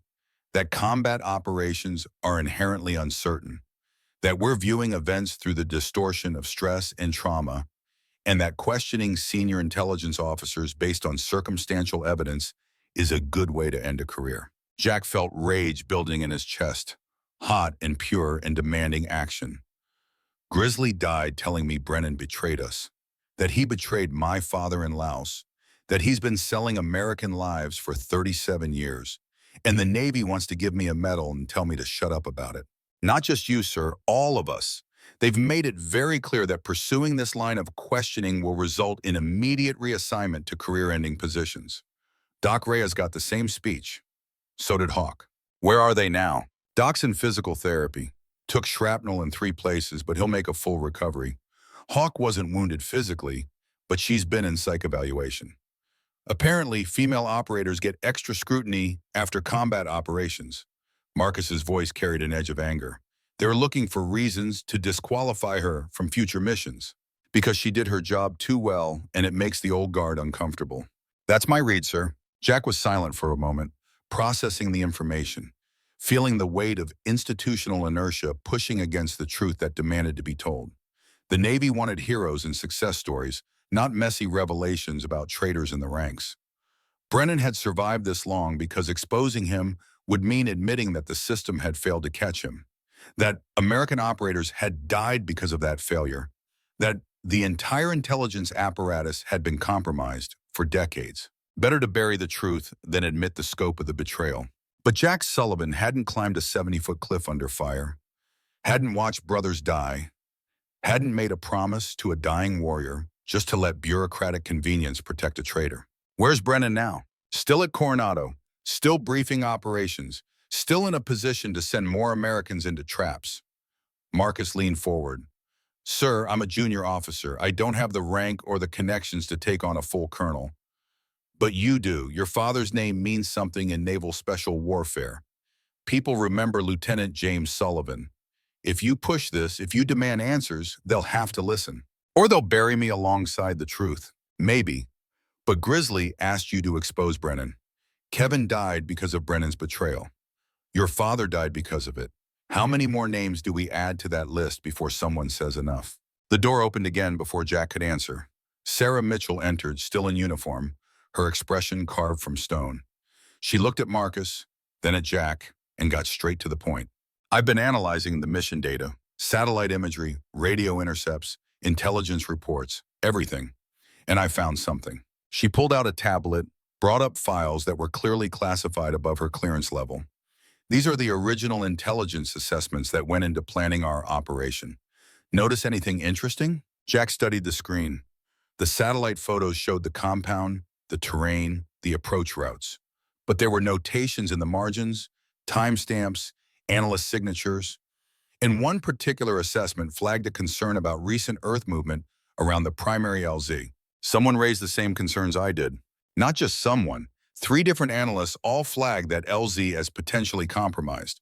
All 3 reports went to Colonel Brennan for review, and all 3 were marked as low confidence and filed without action. Marcus stood up.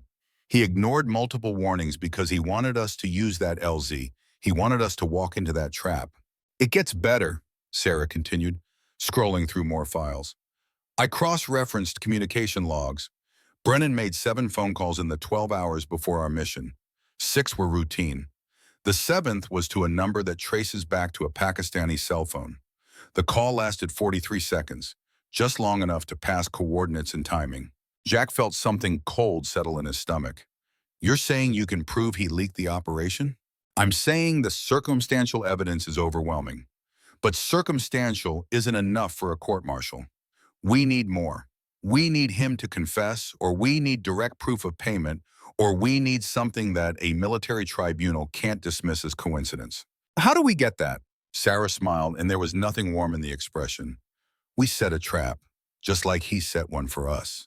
Over the next 3 days, while Jack recovered enough to walk without assistance, the team planned their operation with the same precision they would bring to any combat mission. The target was Colonel Richard Brennan. The objective was obtaining a confession or evidence sufficient for prosecution.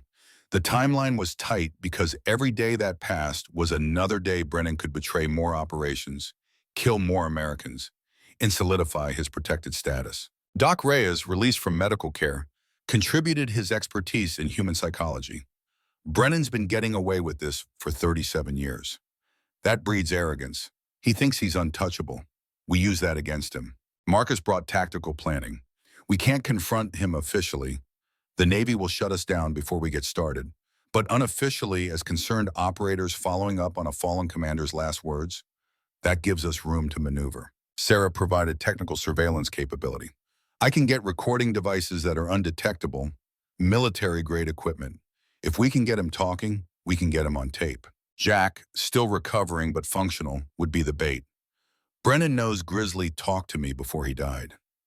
He has to be wondering what Grizzly said, whether I know anything, whether I'm a threat. If I approach him with questions about the mission, about my father, he'll either try to silence me, or he'll make a mistake trying to assess how much I know. Or he'll just have you killed, Doc pointed out. Men who betray their country for money don't usually have moral qualms about murder.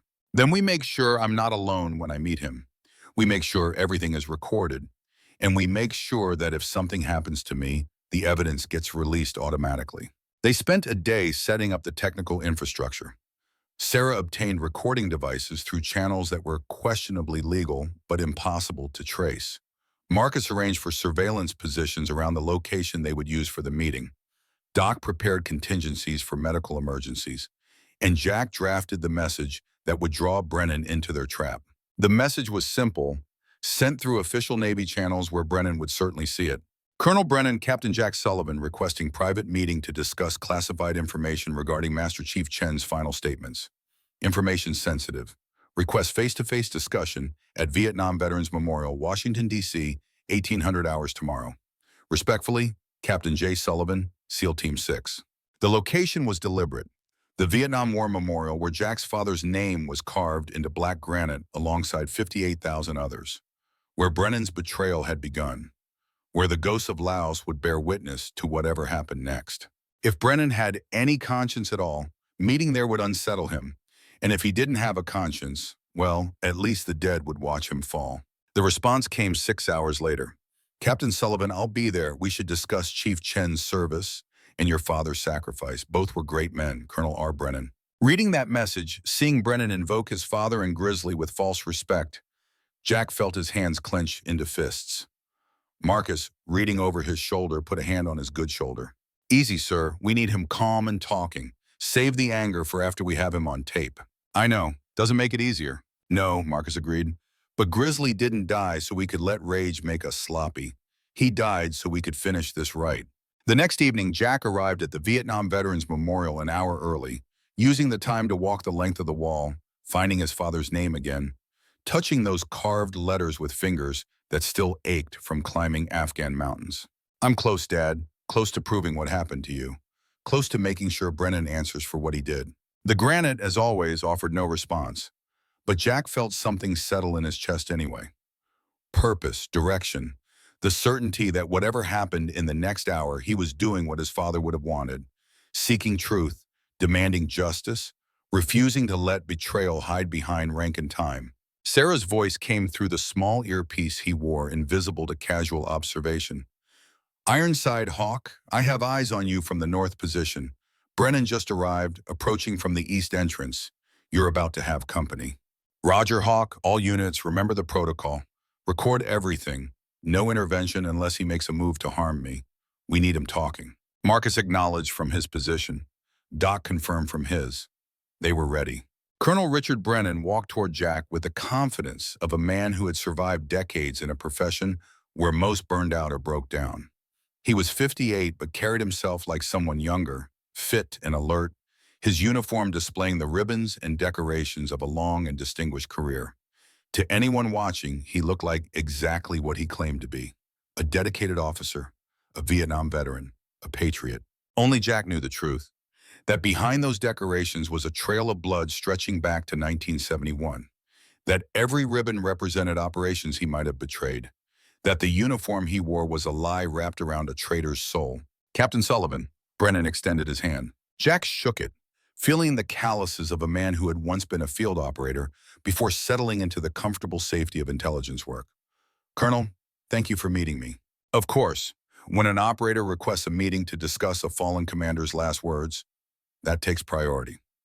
Brennan glanced at the wall behind them. Your father's name is on this memorial, Lieutenant James Sullivan. I didn't serve with him directly, but I knew men who did. All of them spoke highly of him. Master Chief Chen served with him in Laos on the operation that killed him. Tragic loss. So many good men died in that war. Chief Chen told me something before he died in Afghanistan. Something about that Laos operation, about how it was compromised. Brennan's expression didn't change, but Jack saw something flicker behind his eyes. Calculation, assessment, threat evaluation. Combat operations are often compromised, Captain. The enemy gets lucky, intelligence is imperfect. Murphy's Law applies. It doesn't mean there was betrayal. Chief Chen thought there was. He said someone sold the operation coordinates to the North Vietnamese. Said my father and 40 other men walked into an ambush because someone took money to betray them. Chief Chen was a great warrior, but by the end he was also an old man carrying decades of survivor's guilt. Sometimes trauma creates patterns where none exist. Jack took a step closer, close enough to see the small tells that training could never quite eliminate. The slight tightening around Brennan's eyes. The way his weight shifted almost imperceptibly onto the balls of his feet, ready to move quickly if necessary. Grizzly told me something else. He told me who he thought had betrayed them. He had suspicions, a name. And in Afghanistan, when we walked into another compromise operation, another trap that killed good men, he realized he'd been right all along. Brennan was quiet for a long moment, studying Jack with the kind of careful attention that a predator gives to potential threats. When he spoke, his voice was lower, harder. Be very careful what accusations you make, Captain, especially when they're based on the deathbed ramblings of a traumatized man. Careers have ended for less. Is that a threat, Colonel? It's advice from someone who's been in this business longer than you've been alive. Sometimes the truth is complicated. Sometimes what looks like betrayal is just the unfortunate reality of warfare. Sometimes pursuing answers only leads to more pain. And sometimes traitors hide behind rank and time and the assumption that no one will question them. The mask slipped. Just for a second, but Jack saw it. Saw the cold calculation replace the false concern. Saw the real Richard Brennan emerge from behind the uniform and the decorations in the decades of lies. You don't know what you're talking about. Then educate me, Colonel. Tell me why multiple intelligence analysts flagged our Afghanistan LZ as compromised and you ignored their warnings. Tell me why you made a 43-second phone call to a Pakistani number 12 hours before our insertion. Tell me why the enemy was waiting exactly where we'd be, with exactly the right force to kill us all. Brennan's jaw tightened. You've been accessing classified files. That's a court-martial offense. So is treason. So is selling American coordinates to the enemy. So is getting Navy SEALs killed for money. Jack was pushing now, deliberately antagonizing, trying to provoke a response that would reveal truth. How much did they pay you, Colonel? What's the price for Master Chief Chen's life? For Kevin Park? For my father? Your father was a self-righteous fool who thought climbing mountains made him a hero. He died because he volunteered for a mission that was always going to be a suicide run. Nothing I did or didn't do changed that outcome. The words hung in the air between them. The implicit admission, the confirmation that Brennan had, in fact, done something. That his involvement in the Laos operation was more than just coincidence. Jack felt his heart rate slow, felt the combat calm that came from knowing the enemy had made a critical error. So you admit you were involved in the Laos operation. Brennan realized his mistake a half-second too late. His hand moved toward his jacket, toward what Jack assumed was a concealed weapon. But Marcus and Sarah were already moving from their positions, closing distance, hands visible on their own sidearms. I wouldn't, Colonel, Marcus called out, his voice carrying authority that his junior rank shouldn't have possessed. We're all armed, we're all witnesses, and we've been recording this entire conversation. Brennan froze, looked around, saw Sarah approaching from the north, Doc from the south, Marcus from the east. Saw that he was surrounded by operators he had tried to kill in Afghanistan, operators who had survived and come back for justice. You're recording a private conversation between officers? That's illegal. So is treason, Sarah said, her voice flat and cold. We've got you on tape admitting involvement in the Laos operation, admitting you did something that affected the outcome. A military tribunal will be very interested in that admission, combined with the communication records and intelligence analysis showing you deliberately ignored warnings before sending us into Afghanistan. Brennan looked at each of them in turn, and Jack saw the moment when the colonel understood that his decades-long run was over, that the young operators he tried to kill had outmaneuvered him, that the trap had closed and there was no escape. For just a moment, the mask dropped completely. What remained was ugly, bitter, arrogant despite being caught. You think this matters? You think anyone cares about operations from 40 years ago? Your father died in a war we lost. Chief Chen died in a war we're still losing. Kevin Park died because that's what happens to soldiers. They die. It's the only thing they're good for. Why, Jack asked quietly. Why betray them? Why take money to kill your own people? Brennan laughed, and the sound was poison. Because the war was a lie. Vietnam was a lie. Iraq was a lie. Afghanistan is a lie. We send men to die for politics and oil and the egos of old men in Washington who never wore a uniform. I spent 2 years in the jungle watching friends die for a country that didn't care about them. So when someone offered me money to give up some coordinates, I took it. And I kept taking it for 37 years. How many operations? Doc asked. How many Americans died because of you? I stopped counting after the first 100. The words fell like stones into dark water. Over 100 American deaths, over 100 families destroyed, over 100 brothers who climbed mountains or walked patrols or flew missions, never knowing that one of their own had sold them out before they ever left base. Jack felt something break inside him. Not rage exactly, something colder, something that understood that some men were beyond redemption, beyond forgiveness, beyond anything except justice delivered with absolute certainty. You're under arrest, Colonel, for treason, for conspiracy to commit murder, for 3 decades of war crimes. Military police are en route. I suggest you don't resist. Brennan's hand moved again toward his jacket, faster this time, desperate. And Jack realized the colonel had decided that dying here was better than facing trial, better than having his betrayals exposed, better than spending the rest of his life in a military prison while the world learned what he had done. Marcus was faster. The young lieutenant closed the distance in 3 strides, struck Brennan's arm aside before he could draw the weapon, drove the colonel to the ground with a takedown that was textbook perfect. Within seconds, Brennan was face down on the ground in front of the Vietnam War Memorial, his arms being zip-tied behind his back by operators he had tried to murder. The military police arrived 5 minutes later, along with Naval Criminal Investigative Service agents and enough brass to make it clear that this arrest was legitimate and official. Jack had spent the previous day ensuring that the right people knew what was happening, that the evidence would be protected, that Brennan couldn't simply be disappeared by whatever network had protected him for so long. Admiral Hendricks himself was there, the same officer who had briefed the Afghanistan mission. He looked at Brennan with an expression of disgust that needed no words. Colonel Richard Brennan, you are under arrest for treason, conspiracy, and murder. You will be held pending court-martial under maximum security conditions. Do you understand these charges? Brennan, still on the ground, blood running from his nose where Marcus had face-planted him, laughed again. I want a lawyer, and I want a deal. I've got information that will burn half the intelligence community.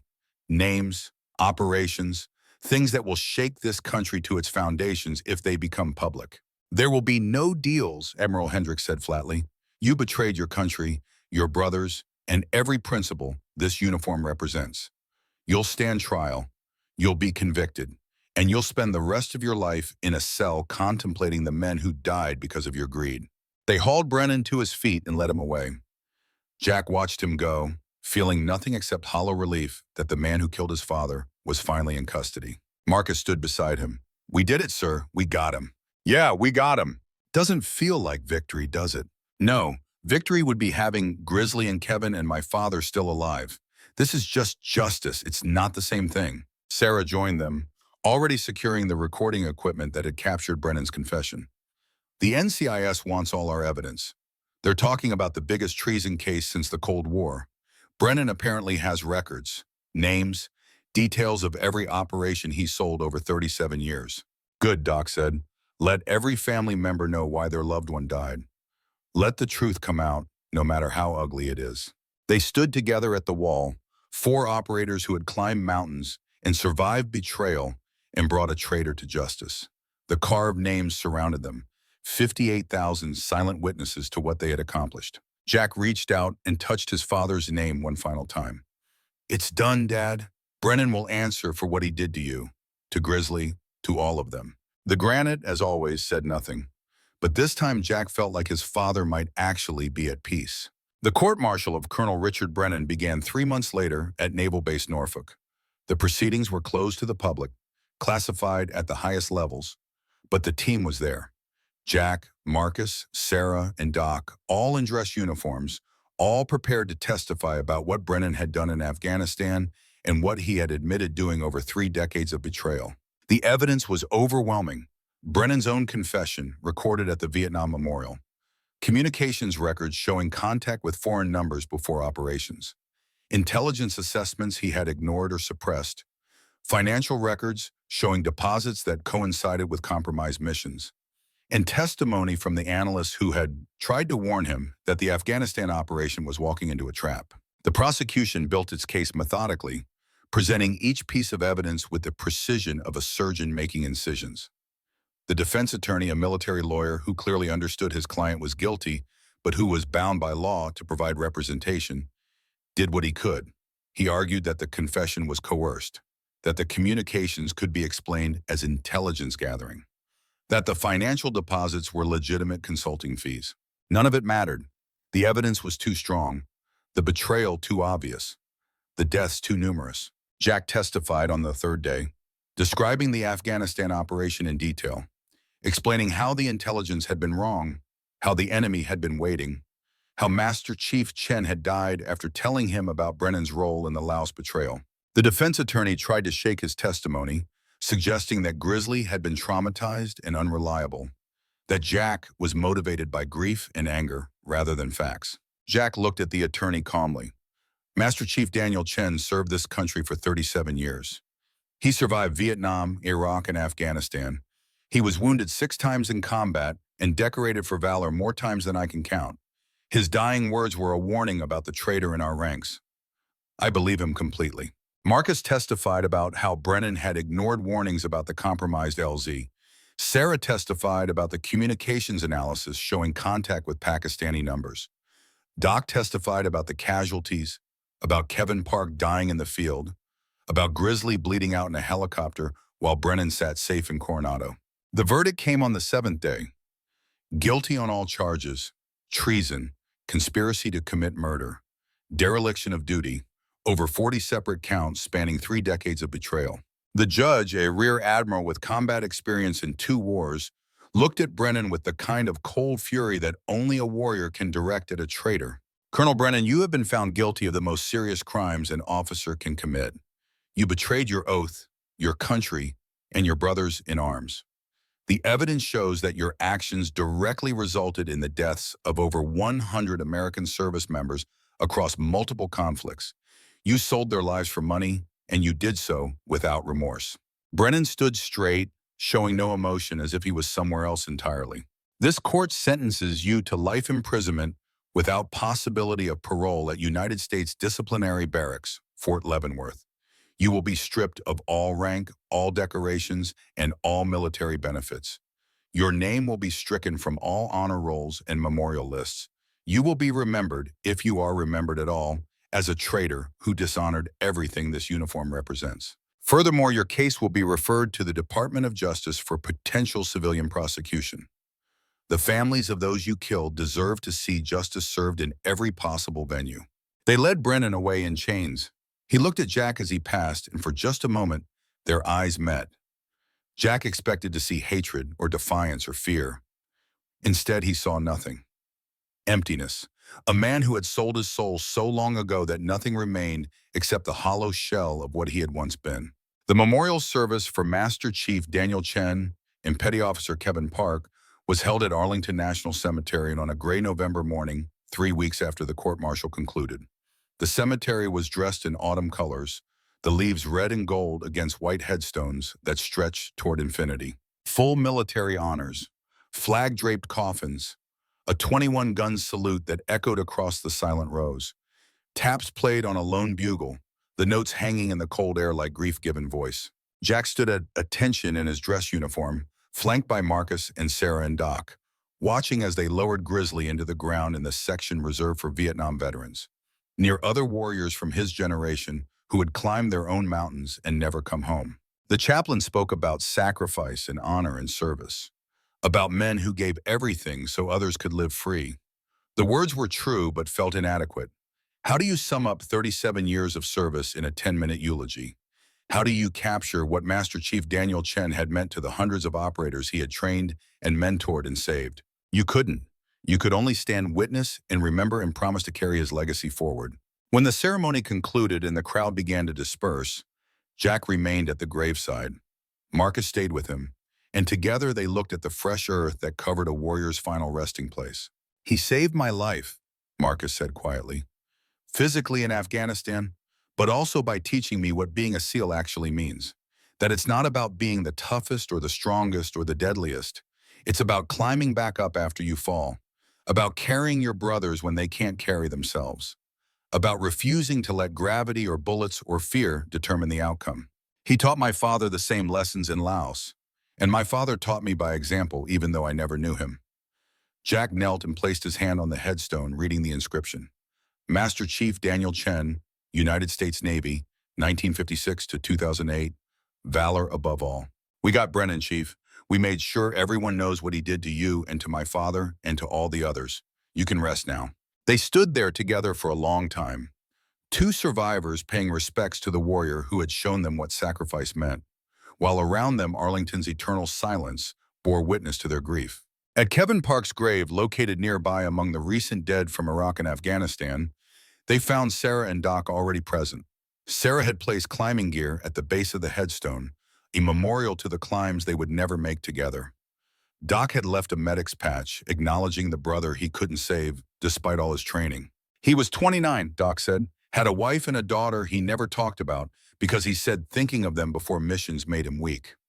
I wonder if they knew how brave he was, how he voted to continue the mission when we could have aborted, how he stayed in the fight even after being wounded." "They'll know," Jack promised. "The Navy Cross citation will tell them. And we'll tell them personally, every year on the anniversary. They'll never forget what Kevin gave." The months that followed brought change and healing in measures that varied by person and day. Jack's shoulder recovered to about 85% functionality, enough for training and instruction, but not enough for full combat operations. The Navy offered him medical retirement with full benefits, but Jack negotiated instead for a transfer to instructor duty, Shaka duty at basic underwater demolition SEAL training in Coronado. "I can't climb mountains anymore," he told Admiral Hendricks during the discussion about his future. "Not like I used to, but I can teach others how to climb. I can make sure the next generation understands what Grizzly and my father understood. That being a SEAL isn't about individual glory, it's about bringing your brothers home." The admiral, who had been quietly working to reform the intelligence protocols that had allowed Brennan's betrayals to continue for so long, approved the transfer immediately. Marcus Webb received his promotion to lieutenant commander ahead of schedule, with a citation noting his exceptional performance under fire and his initiative in pursuing justice for fallen comrades.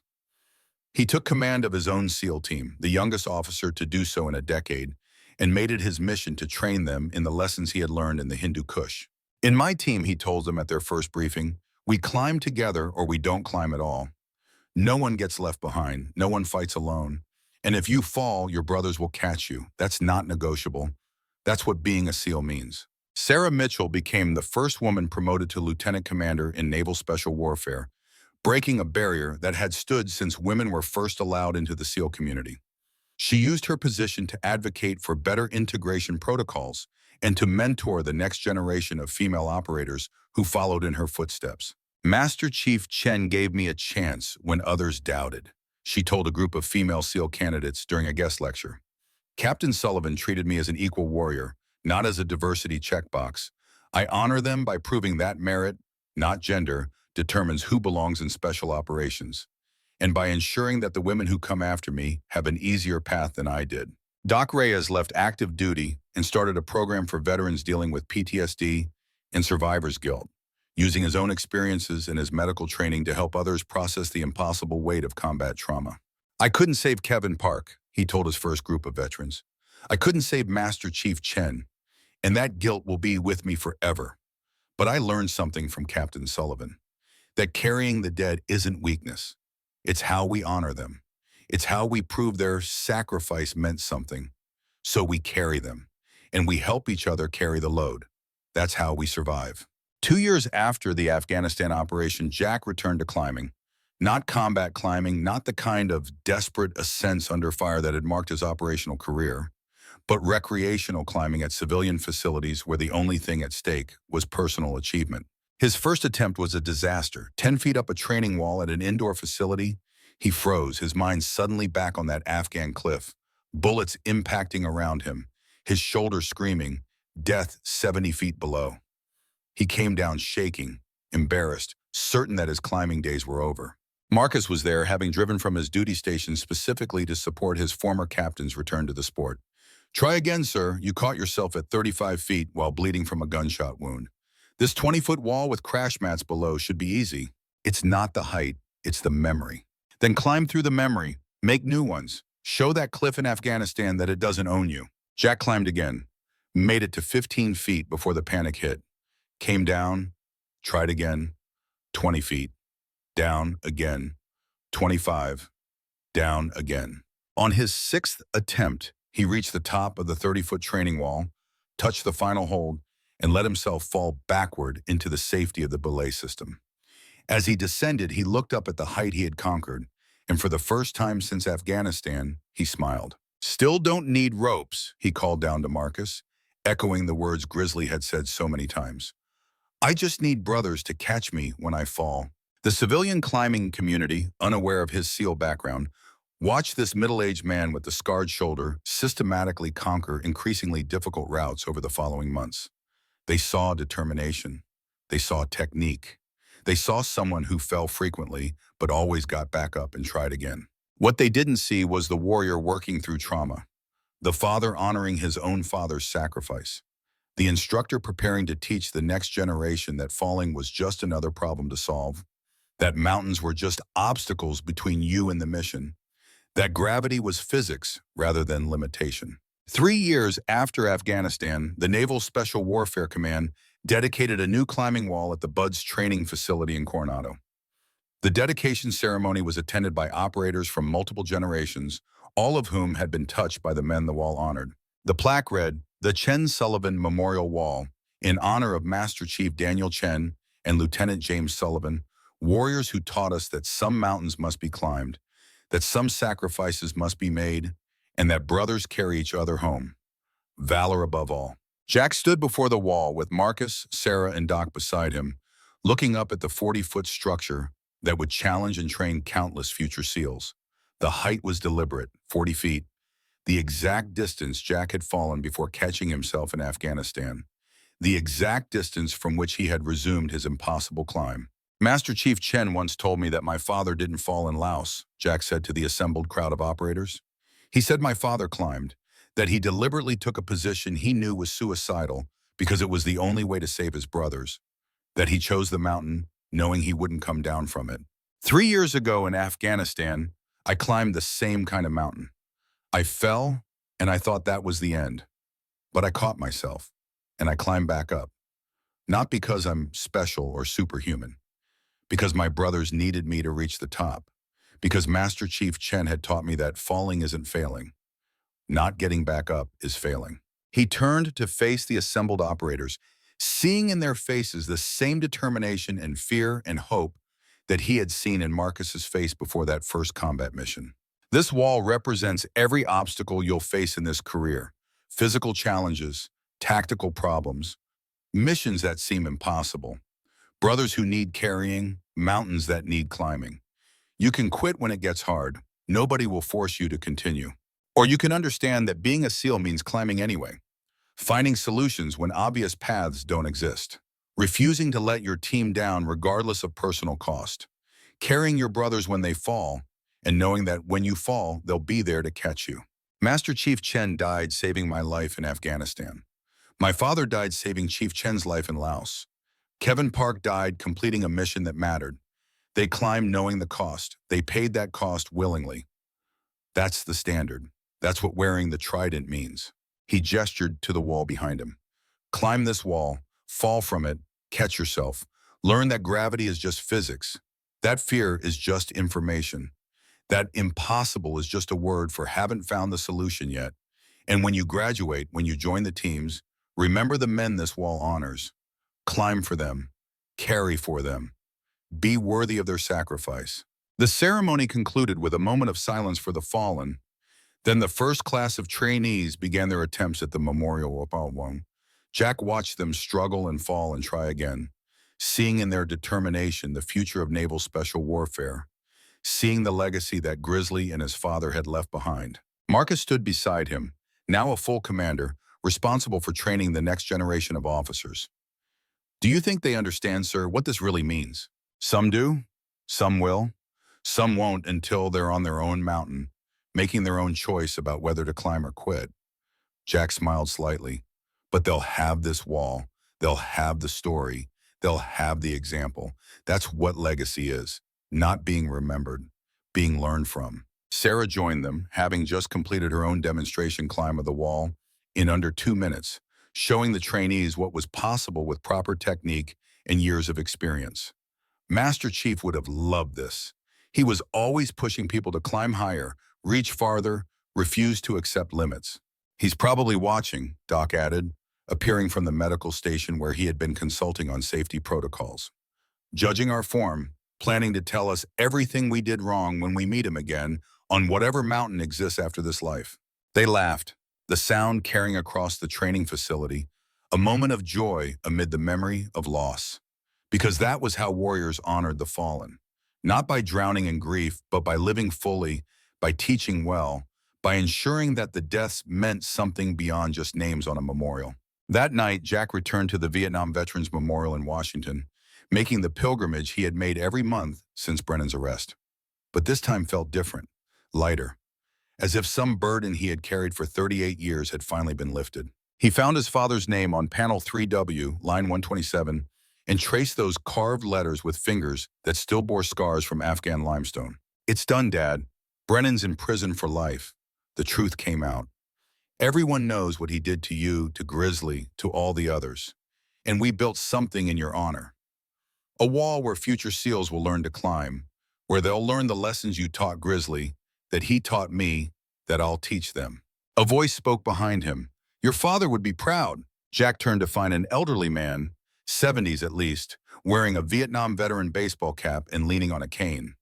The man's eyes were sharp despite his age, carrying the unmistakable mark of someone who had seen combat and survived. Did you know Lieutenant Sullivan, sir? I was one of the 6 men who made it out of Laos because of him. Your father held that mountaintop for 20 minutes while we extracted. Alone, wounded, running out of ammunition. He gave us time. He gave us life. The old man's voice cracked slightly. I think about him every day. About what he gave up so I could come home to my family. Master Chief Daniel Chen? You knew Chen. Hell of a warrior, hell of a man. He saved my life 3 years ago in Afghanistan. Then he told me the truth about Laos, about Brennan, about my father. He died making sure that truth came out. The old veteran nodded slowly. Then he finished what we started. Took him 37 years, but he finished it. He extended his hand. Thank you, son, for getting that traitor, for honoring your father and Chief Chen, for proving that some debts can't be paid, but can be honored. They shook hands, 2 men separated by a generation but united by the warriors who had climbed mountains so others could live. Then the old veteran walked away, disappearing into the evening, leaving Jack alone with the wall and his father's name and the knowledge that the mission, finally, was complete. Jack placed his hand on the granite one final time. Rest easy, Dad. Your brothers are home. The traitor is caught. The story is told. And the next generation will learn to climb mountains because of what you taught us. The stone was warm from the day's sun, warm like living flesh. And for just a moment, Jack could almost believe his father's hand was reaching back through time and death and memory, offering the kind of absolution that only the dead can give. He turned and walked away from the memorial, leaving his father's ghost to rest among the 58,000 others who had paid the ultimate price. While above him, the sky darkened toward night, and the stars emerged one by one, eternal witnesses to the sacrifices men make for brotherhood and country, and the belief that some things are worth dying for. Behind him, carved into eternal black granite, Lieutenant James Patrick Sullivan's name stood watch alongside the others.